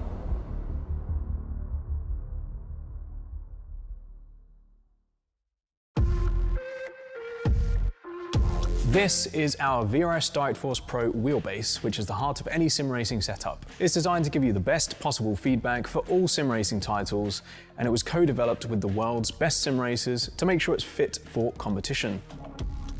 Right from the beginning of the development of the VRS systems, we threw it straight in the deep end. We were racing World Championship level events, and that allowed us to get the best possible idea of what we needed in that competitive environment to be able to push the product forward to obviously what you're seeing today. I think the most important features are just having really good detail through the wheel. You know, I think the software and how it kind of interacts and sends you the detail makes a huge difference. And for me, since using the VRS Direct Force Pro, that's greatly improved my wanting to drive just because it's so much more fun, you get more detail. And other than that, of course, the feedback is really important. You know, heavy but also very subtle forces behind it, so you can constantly feel what the car is doing. I think that's really important, not just for racing, but when you really have to go deep into building a setup, you really need to feel what the car is doing. And obviously the rig arm isn't really moving around, so you need to feel all those subtle little things in the wheel.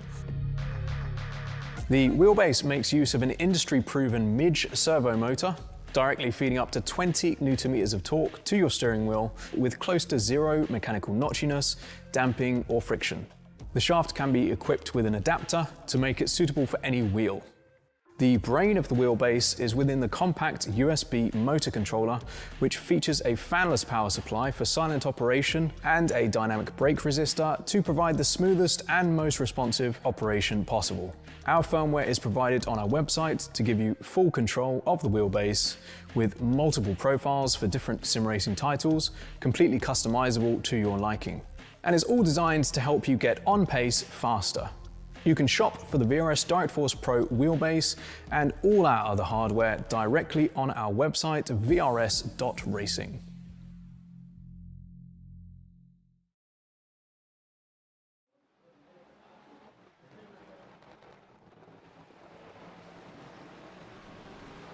Welcome back to Daytona International Speedway.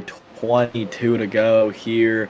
It's still Eli Warren, your leader, 9 seconds ahead of Vaughn Beasley, who has a 30-second lead over Schooler in command. So the LMDH class looks to, I don't want to say wrapped up, because again, commentator curse happened once this race. That's the last time I want it to happen.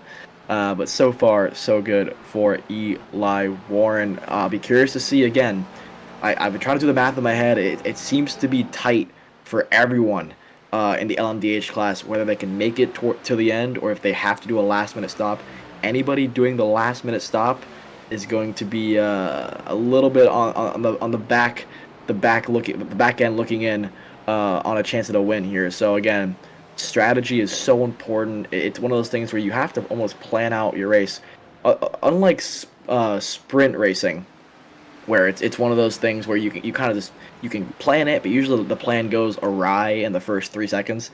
Endurance racing, you can plan it a little bit more because you can kind of say, listen, I'll let these guys get ahead.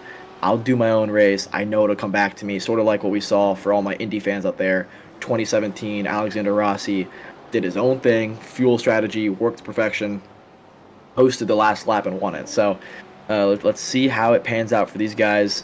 21 laps remaining here around Daytona International Speedway.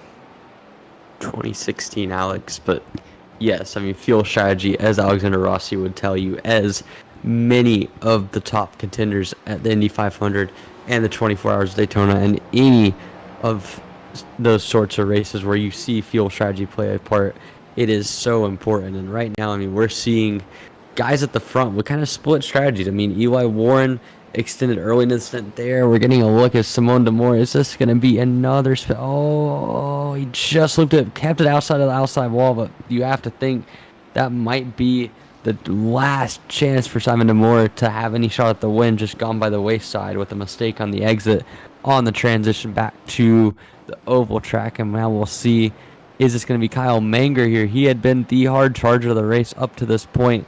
Now coming down into the second horseshoe, are we going to see a mistake from Manger? He overcooks it, and he pulled off there. So Manger there, unfortunate. Looks like Kyle he went Manger, able on that one. Went to join the fans there a little bit. Probably the best thing that could have happened though, right? You lock him up, You find the open part of the racetrack there, the open escape road, so you don't hit anything. Manger, Kyle Manger lost a few spots, but nothing too bad there. Here's McMahon and Schooler. This is the battle for the final step of the podium here. Nothing in it between these two guys. They've had eventful races, both of them, right? McMahon's, he had a moment in the horseshoe. He's run into the back of one of the lappers early on. Schooler as well had some moments. So these two guys are looking at this one and saying, how on earth am I still in a chance at the podium right now? And how about R.C. Anderson as well? R.C. Anderson has had the quietest race out of everybody, and he's in P5. And I'm telling you, Emery, during the commercial break, you and I were trying to do some math of who's in the best spot. And right now, if Warren and Beasley just miscalculated it, I think Schooler is next in line to possibly be able to finish this one without having a pit stop. Yeah, I mean, this is going to be tight because Schooler has the pit stop delta in hand. If he was to if not have to make a stop, which we don't think him or RC are going to have to make, it would hand him the lead as of now. I mean, it's going to be tight one way or the other. You're talking about a 30-second gap. That's getting up towards the pit window. I believe it's roughly 42 to 45 seconds. Could be wrong on that, but I mean, you're going to have to see Warren's going to have to pull out a few more laps worth of heavy hitting speed there to be able to make up that sort of gap. But Schooler and Emerson know that they have the fuel to be able to make it all the way through the rest of the race. So kind of differing strategies here, differing fuel mileage, that plays a part in things. Eli Warren gonna have to just hammer down. I mean, he's got, from what we were talking about during the break, he would have had to have made about 48 minutes, which we did not see anyone during the first stint be able to do. And we know that Warren spun the car around, which is inefficient on fuel. We also know that he's been pushing as hard as possible for the last really 30 minutes or so. So I'm skeptical, to say the least, that Warren can make it the rest of the way on fuel. But we'll see how it goes. We'll see if he can pull out enough of a gap. We'll see if Von Beasley can do any sort of mix between fuel saving and pushing. And we'll see how this plays out at the front of the field. But regardless, this is going to kick off a little bit here as we get some differing strategies here at the front, Alex. Yeah, I mean, the one positive that Warren and Beasley have is that Warren is almost 11 seconds ahead of Beasley, and Beasley is 20 seconds ahead of the next guy.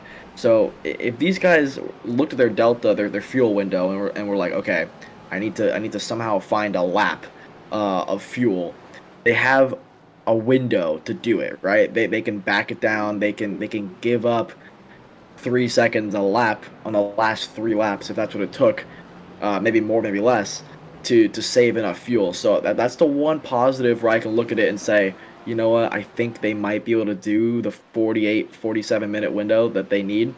That's a risky move around the outside there for Eli Warren.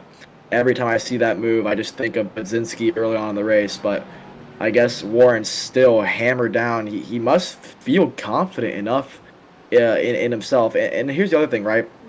As a driver, you start to get in a rhythm, and it's hard to get out of it, right? We see it in all sports.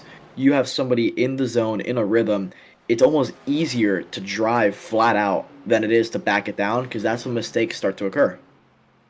Well, it's also how much do you back it down, too? Like, if you're going into intense fuel saving mode, if you want to play that strategy, you have to really think about that. How much do you want to lift and coast? How much do you want to sort of play under the maximum potential of your driving? You have to do it consistently if it wants to have any sort of effect. So I don't know how much fuel-saving experience Eli Warren or Von Beasley have, but if they're going to win this race, I mean, they either have to commit one way or the other. You have to slam it as hard as you can and just send it for the next 15 minutes and make a quick pit stop, go out, back in the game, get back to it. Or you have to really back it down and save and use that gap to your advantage. Either way could work out, but I think you have to make sure you're doing one or the other. And I mean, I don't know, for me personally as a driver, I like the whole concept of sending it a little bit more, but I don't know if that's going to be a winning strategy or not, Alex. Yeah, I guess we'll find out in about 15 minutes, right? 15 laps or so. So we'll see. So far, so good for the driver in the blue and black Cadillac there. What a mean-looking car that is for Eli Warren. Still almost 11 seconds ahead of the next closest guy. Let's look further on the other, right? We have Von Beasley. That's a man who's still battling for third. Then it's R.C. Anderson sitting in 5th, Spada in 6th, Simon Demore, who's had a very eventful race down at P7. Indy Cassie is also had some fireworks go down in this one, right? And then it's Mr. Joe Janowski. Hasn't put a foot wrong all race. Sits in P9. I mean, I'm sure I'd love to get a talk with that guy after this one, because this is... I want to know what this race was like for him. We haven't seen him much on the screen. He's had a very quiet race. I don't want to commentate or curse him, but it's been a quiet one, right? And he's done everything he has to do, and he's running in 9th against some of the quickest drivers in the Stars Championship Series. So impressive stuff for Joe Janowski for sure. And I'm sure I'll be happy with this one. In 10th place, it's the hard charger Chase Jones. Didn't qualify, didn't have to qualify. I'm sure he'll take a top 10 in this one with the beautiful pink and white Alley car there. Chase Jones Alley car there with the Senna helmet as well. So Chase Jones has been a rocket ship through most of this one here, Emery.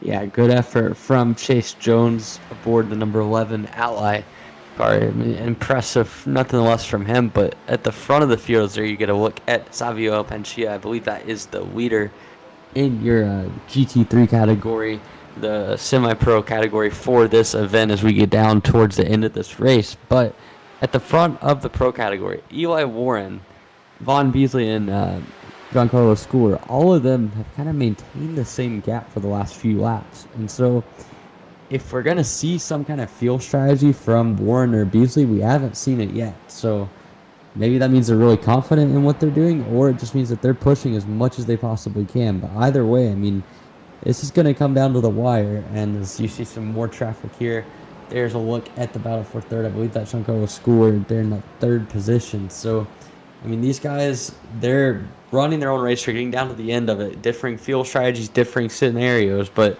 either way, you've been on the track for 77 minutes at this point. You're doing everything you can to stay locked in. And Alex, I mean, it can be so tough as you get down to the end of these long races to kind of lose track. As we see side by side through the bus stop, one guy almost going on the track in front of McMahon there. That would have been disastrous for him. But thankfully, the semi-pro category, the GT3 car, gets out of the way, goes through the grass, and avoids a massive collision there. That was pretty sketchy, Alex.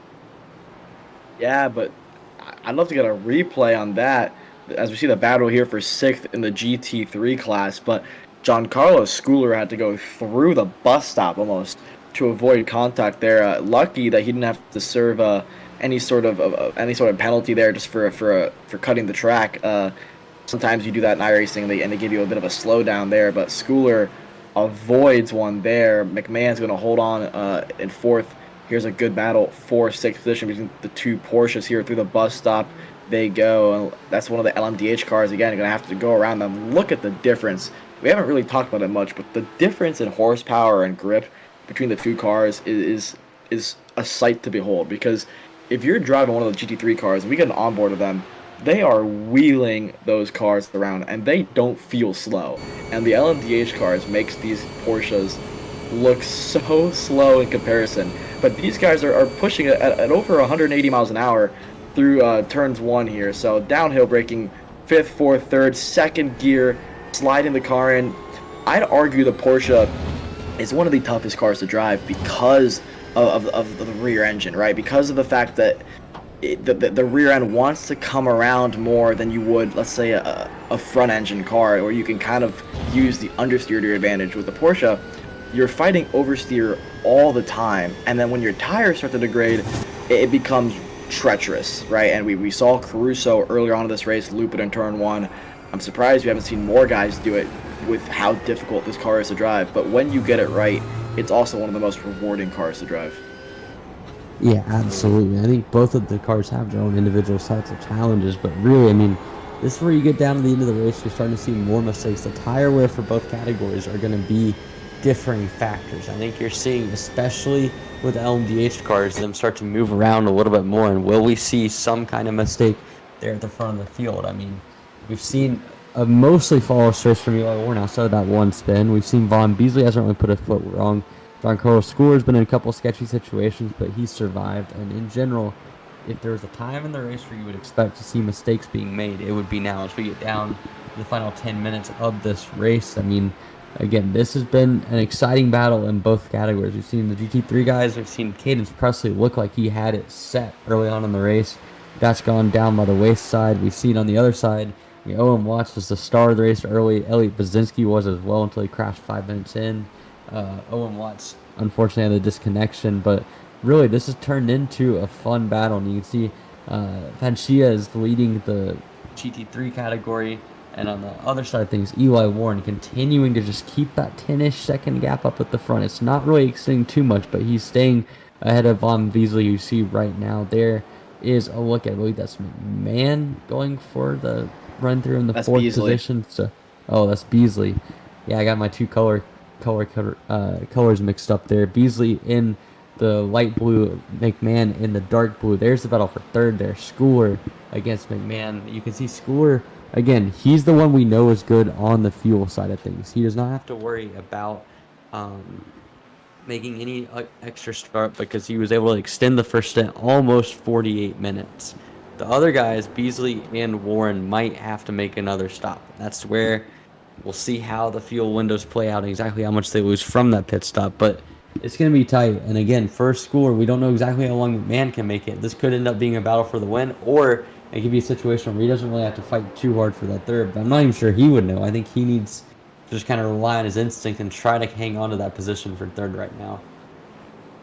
Yeah, as it stands, I mean, like you mentioned, Emery, we don't know this battle for third, battle for second, battle for the lead.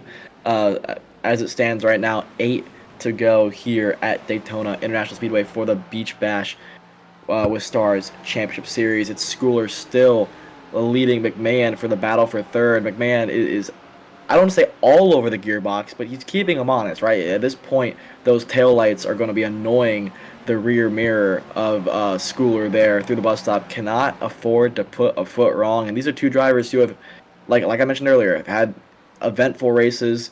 I wouldn't say either of them have put a foot wrong. They've just sometimes been in the wrong place at the wrong time. But nonetheless, third and fourth is where they stand.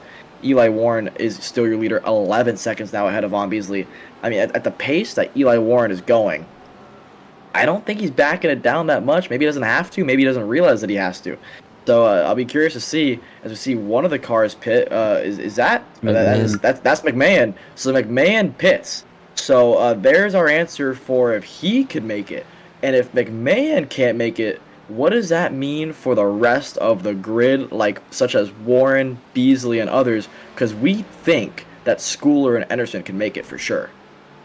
Yeah, it looks good on that side of things for Schooler and Emerson. They pitted so late. I have to imagine, unless something's gone horribly wrong on their last stint, that they're going to be able to make it all the way to the end of this race. But Eli Warren and Von Beasley, they just have to keep their head down and try, because at this point, with 7 minutes left, I can't see a way that they're going to be able to extend the stint all the way out to the end of the race, because, I mean, they pitted significantly early. It was not that far later than when McMahon pitted. So for Darren McMahon, it's unfortunate. It ends a top 5 run for him, and any chance he has at the win, he might still end up cycling back to the top 5.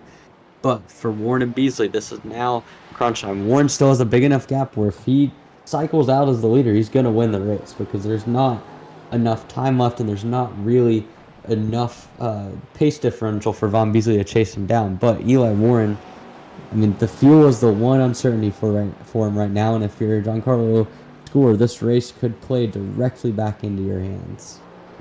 Here's what I'm thinking. If I'm going to play onto the side that Eli Warren can't make it to the end, I think that his strategy at this point is like you mentioned, Emery, create an advantage to the point where if we believe, because I'm sure he thinks so too, that Schooler can make it.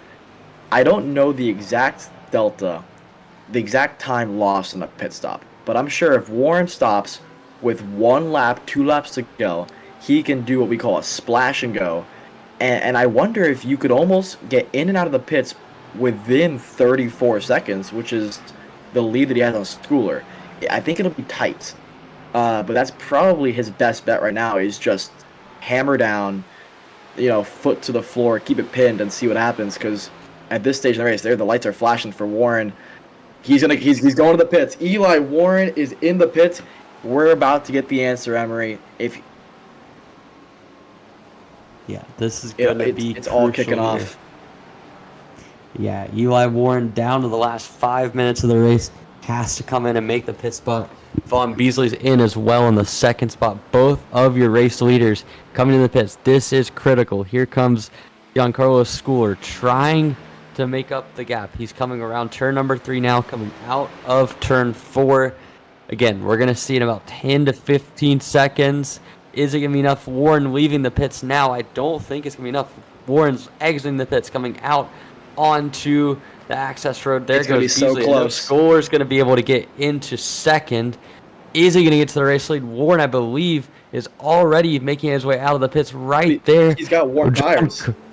Yeah, Giancarlo Schooler on warm tires is going to be within a second and a half of Eli Warren. This is going to be crazy. Warren has to get tire temperature into those tires right away, because if it's anything like the last time, Warren's going to have cold tires. We saw him spin on the last warm-up lap. He cannot afford to make a similar mistake here. If he does, it's going to be raced over, and it's going to be Giancarlo Schooler walking away. But Warren continues to maintain about a second gap here, so Schooler has one shot at the win. You have to think once the tires come in for Warren, it's going to be tough for Schooler to make a move. But again, that's maybe about half a lap more on cold tires that Warren's going to have to withstand from Schooler. But again, so close on pit exit. That is why you push as hard as you can if you're Eli Warren throughout the stint. There you can see Warren continuing about a second ahead.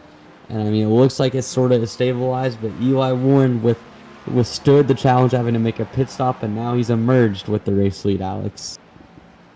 I mean, bravo, Eli Warren, because I thought for sure cold tires, Giancarlo Schooler was going to have a better chance than he did. And now when the tires have warmed up for Warren, Schooler's tires, who are 40 minutes old at this point, it's looking good for Eli Warren, right? We saw him make the mistake after the first stint, so it's gonna be lingering in the back of his mind on this one here, with just 3 to go here. 1.3 seconds is now your advantage. It was 1.1, so it's extending for the blue and black Cadillac of Eli Warren. Giancarlo Schooler, though, for sure, he might be driver of the day, because he's after everything he's gone through this race, a P2, a perfect fuel and tire strategy for him. I mean, I'm sure he'll take a P2. Race isn't over, though, right? We're going to catch lap traffic here with 2 to go now, so let's see what happens here entering the back straightaway. It's so far so good for Eli Warren. Yeah, Warren's going to hope here that he can get clear of the traffic before he gets to the bus stop, because that is the critical point. If he can go into the bus stop, we're talking about basically smooth sailing. So Warren continuing to try his way up here. I think he's got traffic ahead, but it's not quite going to be in time for Schooler. And Schooler actually is going to get caught behind the pink GT3 car there, and that's going to keep him from being right on Warren's tail. So Eli Warren had what looks like it might end up being a big challenge for him, but instead turns into an opportunity. He gets a little bit more of a gap here as they come down, heading to the final minute of this race, Alex. Yeah, 1 minute remaining in this one. Eli Warren, we saw him flashing lights, doing everything he can to let everybody in front of him know, please do not hinder my race. Don't do anything to get in the way of my race. We saw what happened to Budzinski. We saw what happened to other leaders in this race. So Warren, right now, his advantage has grown to almost 2.5 seconds now, so he can afford to be patient. Not too patient, obviously. This is one of the worst places to catch a car here around the outside. Eli Warren, that was too close for comfort if I'm Eli Warren there, but again, one of those things, you're in the zone, you don't change the way you're driving. This style of driving has gotten you to this position. Keep doing it. Entering the back straightaway, Emery, 2.5 second advantage. You could almost take a sigh of relief now if you're Eli Warren. You don't want to back it down, but you don't need to take the risks you've taken for the first, hour and 29 minutes. Yeah, you're at the point now where you can more or less just afford to not put yourself in any sort of danger. Here he comes into the bus stop, flashing the lights again, trying to say, hey, get out of the way, without actually saying that. Simon Demore's on the verge of getting lapped right in front of him. That's not going to change anything. But Eli Warren, I mean, it has to be said, what a flawless race from him. Outside that one spin has been nigh one perfect for the black and blue Cadillac, Alex. Yeah, that was close there. for Eli Warren. Probably a little too close for comfort if I'm Eli there. On the front straightaway here should be the white flag. White flag in the air for Eli Warren. It is a 2-second advantage. He could almost do a qualifying lap here if you're Eli Warren, right? Not a lot of lap traffic ahead of him. You're going to see him on the blinker probably the entire lap here, just to ensure that nobody gets ahead of him here. Through International Horseshoe now. 1 lap ahead of him on the flasher there. It's a BMW ahead of him. This is one of the sketchiest places, again, to catch a car around the outside of the kink. Makes it work through the West Horseshoe now. I really don't think there's anybody standing between him now and the checkered flag.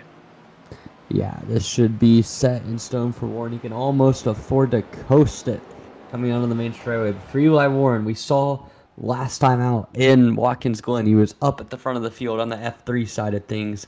And again, now on the high banks of Daytona, racing LMDH cars is again up at the forefront. The versatility shown by the Kentucky native, again showing off his skill here as he heads towards the bus stop.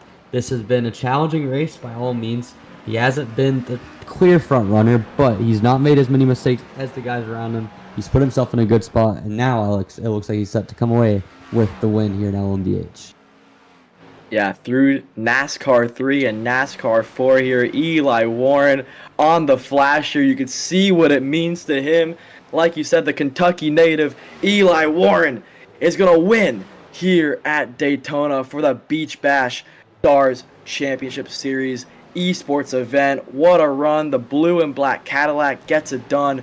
Now we switch our focus now to Panisha here, who's also rounding NASCAR 4 with the BMW, or sorry, that's the back straightaway there. So through the bus stop now is Panisha going to go here, and what a run for Savio, right? I mean, we thought this was going to be a race that Cadence Presley was going to not dominate, but control. Something happened in the middle of the race. The pit stop was a little early, and it all paid out here for Savio Panisha, Emery. Yeah, Panisha is going to come away with a victory again, over a minute ahead of Cadence Presley, who for his own right worked his way up and back into second. But for Panisha, it's a good effort for him. It's a race win for him on the semi-pro category, the GT3s. And again, a good race for both him. Eli Warren comes away with the victory on the pro side, and that wraps up what was a fantastic hour-and-a-half battle at the beach, Alex.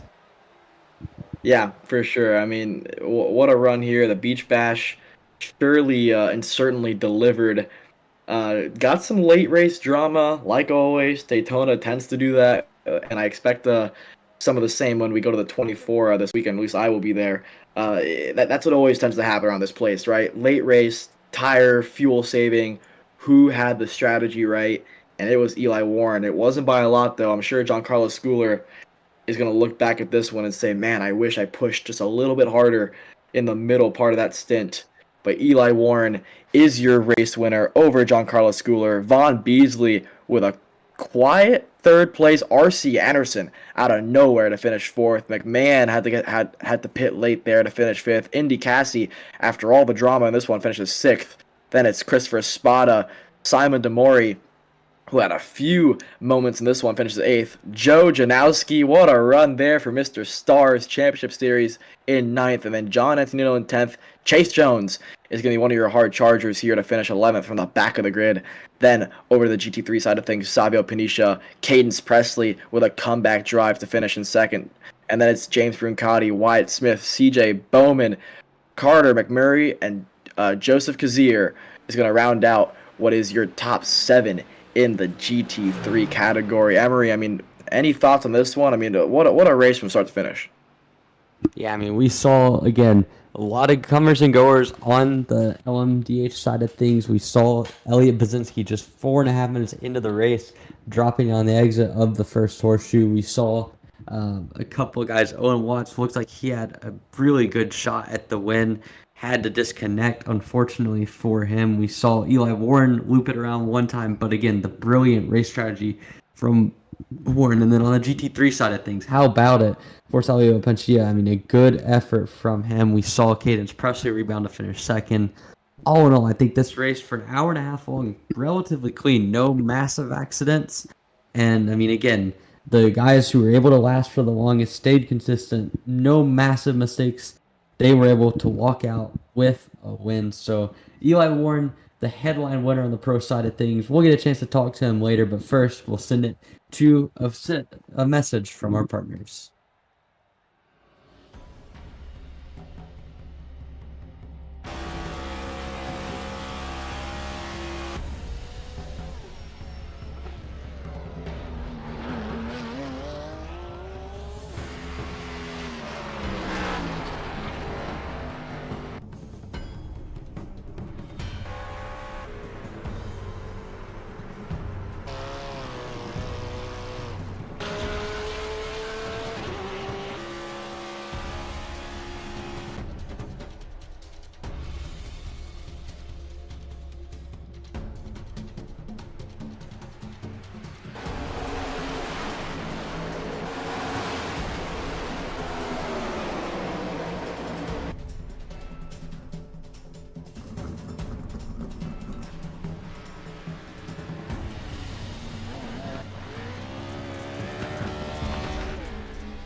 Karting is one of the most intense forms of motorsport, and if you manage a racetrack or commercial facility, you know how hard it is to find good help. Let us introduce to you our newest track safety product, the 4-flag light system from Pixelcom. Pixelcom products are incredibly affordable, and our plug-and-play system makes the only requirements lights and a wireless remote. The ability to upgrade your system with intuitive software and additional products makes this the perfect system for tracks of all sizes. Communicating with drivers on track will make your program run more smoothly and, most importantly, increase safety dramatically once deployed. Find us online today at tracksystemsna.com and let us elevate your motorsport.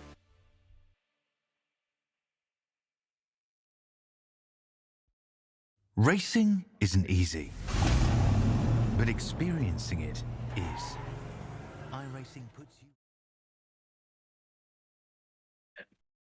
Welcome back here for the Stars Championship Series event. Daytona International Speedway, for the Beach Bash. We just saw Eli Warren and Savio Penicia win the LM, DH, and GT3 classes respectively. In a moment here, we're going to get some interviews with some of our drivers. Here's one of them, Cadence Presley. Welcome, Cadence. Hello, how are you? We're doing good, bud. We're doing good. Emery, we saw Cadence, have a good race, right? A good race. Had some moments throughout, but ultimately walked away with a P2 there. Emery, what'd you think? Yeah, it was a good effort. And Cadence, I just want to know, first off, first part of the race looked like you were really controlling it. You had the lead there. Then it looked like you had an early stop. And I wanted to know kind of what was behind that. Was there some kind of on-track incident that caused it or some kind of mechanical issue there? No, I'm pretty sure the setup got a little bit mixed up or messed up a little bit. The same thing happened in the F3 last race. I ran out of fuel. I pit 30 minutes in. I was at 0.0 laps per fuel or laps of fuel when I got into my pit box, and I still had the pace to keep up and salvage a second place. But I'm pretty sure I was the only one to pit twice, or the only car to pit twice. But I still had a fun race. I qualified pole, and that made me pretty confident in my ability to compete this weekend or this race. So I'm very happy with my performance.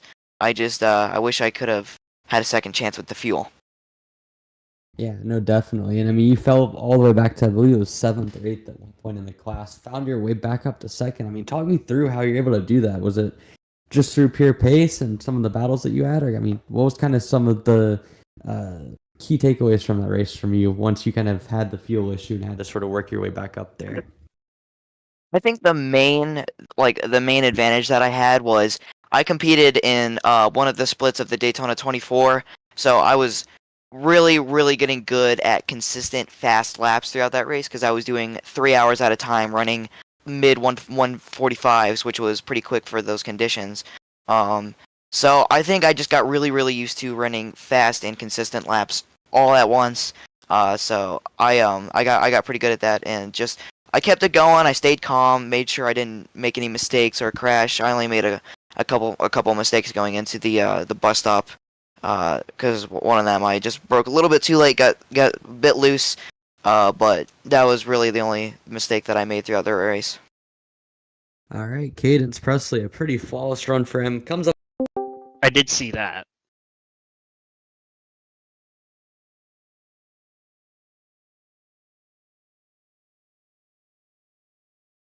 So let's see. I see Elliot.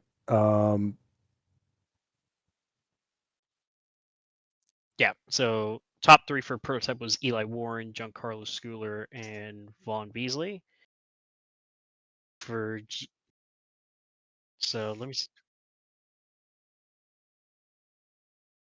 They probably didn't know that they could get interviewed after the fact. So Yeah, obviously, if they're gone Taylor, we can just say that they're not available. Our winners, right? Let's start with our Race Lab 3-month subscription winners here. First one is going to be Brett Stern. Brett Stern, congratulations. You're one of the raffle winners for the Race Lab 3-month subscription. Nathan Deering, you're another winner of the Race Lab 3-month subscription. And Nate Balzer, you are the final winner for the Race Lab 3-month subscription. So just get in touch with one of the stars, guys. They'll let you know the code. But congrats to those 3 drivers on winning the Race Lab 3-month raffle. All right. We're going to get Eli Warren in here. Eli, welcome, buddy. Can y'all hear me? Yeah, we got you. Got you. All right. Eli, I'd say that was an eventful 90 minutes for you. I mean, the final 40 were quiet up until those last few laps, but overall, before we get into the nitty-gritty of it all, just describe that race, how it went from your perspective. I mean, yeah, it was a stressful race because I had done the 24 hours this weekend with Juan. It was just me and him, and we knew exactly how long a fuel run was. And I had looked at the time of this race, and it was 90 minutes, and I was just like, it's going to be really close on if you can do a 1-stop or a 2-stop. And from the beginning, I knew it was going to be all about fuel. And so I didn't know what I was going to do at the start. I was kind of just waiting to see what everyone else would do, if they were going to save or they were going to push. And about like 3 or 4 laps in, I knew that I couldn't save enough. So I just went full out the whole time. I know Giancarlo, I knew that he was saving. I know he's really fast, and I knew he's not that far off. So I knew he was saving fuel the whole time. So I knew it was going to be me versus him. And so it was after the second pit stop, I spun on my outlap. Or my first pit stop, I spun on the outlap. And I thought it was over then because Owen had the 5-second gap on me. And I just didn't think I was going to catch him. And then he disconnected. I don't know why. But I knew at the end, I saw Giancarlo. I know he stopped saving fuel. So I was just like, okay, I need to start pushing as hard as I can. I knew it was going to be really close.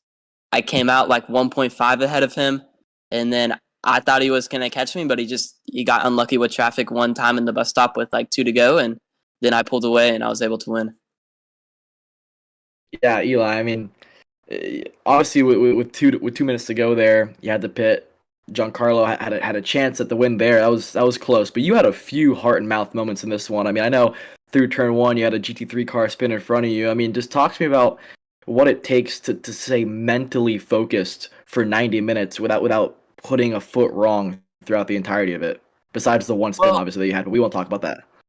yeah, well, I had done the 24 hours, so I had about, I think I did almost 500 laps in that one race. So driving the track was like, I don't even have to think about it anymore.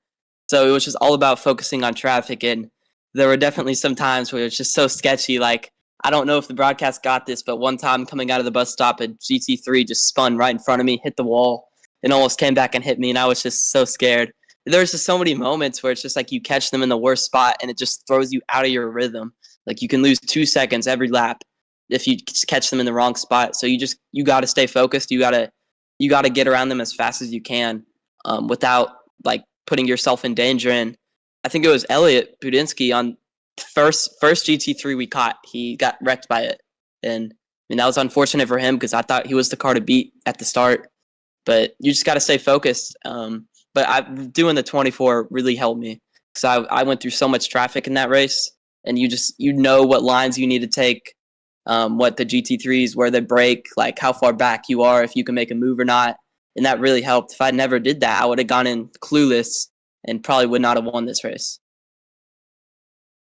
Yeah, for sure. Well, Eli, congrats on a fantastic victory there, and hopefully we'll see you at the next one, buddy. All right, thank you. All right, Eli Warren, your winner in the LMDH category. Definitely an eventful race for him here. We're going to bring in now our winner in the GT3 class. Savia, welcome. Hello. Yeah, Salvio, I mean, an excellent race for you. I mean, you were able to come away with what at the end it was a really comfortable win for you. How were you able to do it, man? I mean, the start was a little bit rough. Everything was a bit rough. And then I just kind of focused on fuel saving the whole race and try to like win off strategy, and I guess that ended up working, so pretty happy with that. Yeah, I mean, talk me through. It's a 90-minute race. It's a different format than pretty much anything else that we've seen on the esports side of things with stars. How difficult was it to kind of keep your composure and continue going lap after lap, especially towards the end of the race when you had a race lead and really, I mean, honestly, no one within shouting range of you to pressure you from behind? I mean, how difficult was it to continue not making those mistakes after every single lap? Yeah, I mean the first half was fine. It's kind of all concentrated, but then when it got to the second half, that's when it started to get to the point where I was gonna make mistakes. But I knew I had that lead, so I kind of just calmed down a little bit and tried not to make any more mistakes. All right, good job, Salvio. Congrats on the win. An excellent drive there in the GT3 category. Thank you. Yeah. All right, Giancarlo. We're gonna bring Giancarlo Schooler here. Any moment now to your P2 finisher in the LMDH class. Giancarlo, welcome, bud. Thank you for having me. Giancarlo, I'd say an eventful one for you.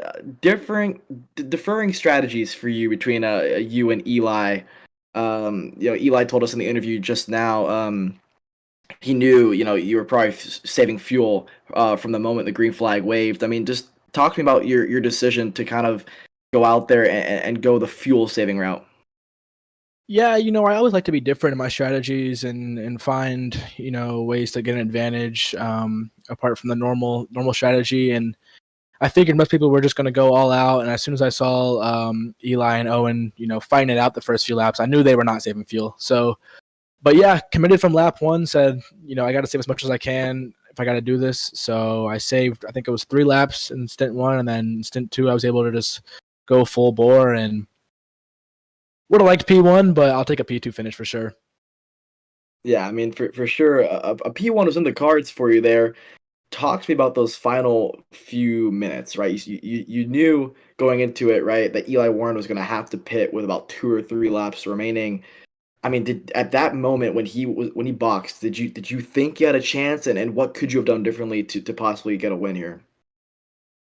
Yeah, I saw whoever was behind me. I forget who it was exactly during that second stint, but I saw him pit. I knew he had to pit as well. He pitted and came about 30 seconds back, and at that point, Eli was 33 seconds ahead of me, so I knew he was going to come out with a little bit of a buffer if his pit stop went well, and that's what happened. So I knew it was going to have to be hot lap after hot lap, try to get back to him, but traffic didn't really go my way. My heart was definitely pumping, trying to get the win, but just came up a little short. Yeah, and one more thing here, actually, because you mentioned the traffic. I mean, how difficult was it? Because we saw guys like Budzinski get spun around earlier on in this one, right? I mean, how tough is it, one, to stay focused for so long, and two, with the field spread that we saw on this one, I mean, how tough is it to constantly have to work around the traffic? Yeah, like you mentioned, the field spread was a big big point here. So you really had to see who you were passing, and with that, taking some caution, and other guys you knew were more experienced, and you could make a later move on them, and they would see you coming and whatnot. But yeah, just running the 24 this weekend, I ran it in the GT3 class, so I had a little bit of experience on how it feels to be in their shoes. So that helped me a good bit, knowing where to pass and where not to pass, because I know some of those corners, especially the kink, it can get real sketchy for those GT3 cars. So having that experience definitely, went a long way here. All right, well, Giancarlo, congrats on the P2, man, and thank you for making it exciting. Thank you. All right, Giancarlo Schooler there, for sure had a chance at a P1 there, but ultimately fell just short here. But welcome, James Bruncati. Hello. What's up, What's going James? on, man?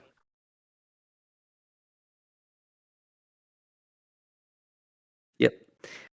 All right, James. I mean, you had a good race there on the GT3 side of things. I mean, you had a lot of good battles there. We saw you a lot on screen, sort of fighting out with Carter and Forrest and the rest of the field. I mean, talk me through your race, man. Yeah, it was actually my first time ever doing any type of endurance race. So it was a learning experience. I missed practice yesterday, and I had been working with the BMW car. And at the start of the race, the BMW was just really bad on full tank of fuel. So I just had to kind of cruise and stay out of the traffic and not wreck. And that seemed to work out pretty good. When the fuel got down, it seemed like the car got more competitive and was able to start pushing a little bit more. Yeah, I mean, the field difference obviously making a pretty big difference. But another thing there is the strategies on the field. I mean, we saw a lot of guys that will make it on one stop versus two stops, especially in GT3. I believe Cadence was the only guy that really had to make two stops. You can correct me if I'm wrong on that one. But, I mean, how was it on the field side of things? Was there ever a doubt that you were going to be able to make it on just that one stop? No, it looked like we timed it pretty good where we stopped. I was trying to go as deep into the run as I could because the car was so much better on light fuel that I wanted to try to optimize that as much as I could. And I think that worked out pretty good. All right, man. Well, congrats on the run, and great to see you running the endurance race again. GT3 inside the top 5 here from James Brucati as we get set to go. Alex, I mean, this has been a really good battle and a lot of good fuel strategies. Yeah, thank you guys. Yeah. Great event again. Thanks for putting these on. Yeah, thank you very much, James, and thanks for joining us. Yep. Have a great night. All right. That was James Bruncati here. We welcome Vaughn Beasley. Vaughn, you're becoming a frequent guy here in the announcer's booth now. We talked to you at Watkins, talking to you again after this one. I mean, describe your race to me, because it looked like a quiet one for a lot of it, but I'm sure in the cockpit it wasn't so quiet. Yeah, I mean, it was the first fuel run with traffic was really, really lucky on my end. So the first part was pretty calm, but once we started figuring out the strategy part to it, that was all chaos for us. Both Eli and Warren and I were just trying to figure it out the whole time. I was saying we could probably do the one stop, so I was committing to that at the very beginning, and he was doing the two stop. So a little bit through it, we kind of realized that I'm almost have the same amount of fuel he does, so I abandoned the one stop and went to two. So I bet if I just committed to the two stop with Eli at the start, you both would have been up there at the very end. But I mean, I can't complain with the P3 at all. I mean, there's been, of course, some unlucky guys in here. I've been taken out by GT3 or connection issues. But overall, I can't complain at all. Yeah, I mean, for sure. You mentioned the fuel strategy there. What's that like in the cockpit, having to think on the fly whether you're going to do a one or two stop? I mean, a lot of it's just I was trying to calculate how much fuel I need at the end, just doing some quick mental math and stuff. But a lot of it was just committing to something. That's what if I would do this again, I would just commit to one thing and just stick with it. So that was, I think, the big mistake I made was not committing to it. Like Giancarlo, for example, he just stuck to the one stopper and he made it work. So I feel like if I just committed to something, it would have been completely. Yeah, and one more thing here, Vaughn. Looking at the pace between you and Eli, like you mentioned, if you would have just committed to the two stopper, you and Eli probably would have had a pretty good battle there towards the end. Looking back on it, if you had to do this race all over again, would you have done the two stopper, or would you have maybe committed to the one? I think the two stopper would win the Wendigo for sure. I think just being able to push flat out, at least for me, is a lot more consistent than trying to save. And plus, I know Eli had a spin at one point, I believe. So even having that close of a gap at the end, but with Eli spinning like that, I think the two stop would have been definitely the way to go. Yeah, I agree with you there for sure, Vaughn. Well, like you said, a P3 is still a great finish, and congrats, Vaughn. Thank you, I appreciate it. All right, that's Vaughn Beasley there, a frequent guy now that we've talked to a couple times here in the Stars Championship Series esports events. Before we close out, though, I want to announce a few more of the raffle winners here. We're going to give away some iRacing new member accounts for 3 months. Our first winner is going to be Dane McMahon. So, Dane, maybe you had an eventful race. This might make up for it a little bit there. The next one is going to be Rod Culinard. Rod, congrats, buddy. iRacing new member account for 3 months. Next guy's Kevin Garcia. Kevin, congrats. And then Davin Roberts. Davin Roberts is the last winner for the iRacing new member account. And then we have one more to give away. It's going to be the VRS gift card. It's Ian Morrison. So, Ian Morrison, congrats on the VRS gift card. And that's going to round out our raffle winners for tonight. Emery, before we close this thing out, any final thoughts?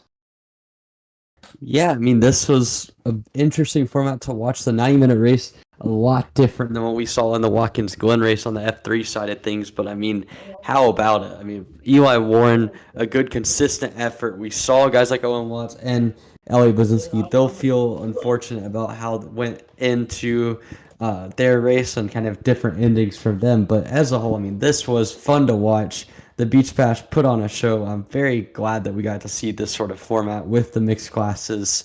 And I mean, Alex, I have to say, like, this was really for all 90 minutes. There was storylines going on. There was a lot of fun racing going on. I think it was another good a good event hosted by the Stars Championship Series. Yeah, for sure, Emery. I agree. Again, they nailed it perfectly. The event was awesome. And yeah, Daytona never fails to deliver. And for sure, what an event there. Congrats to our winners, Eli Warren, Savio Panisha. Great job there in the LMDH and GT3 class. That's going to close it out here for the Stars Championship Series esports event. The Beach Bash here at Daytona International Speedway. We'll see you guys next month here on Grid Vision.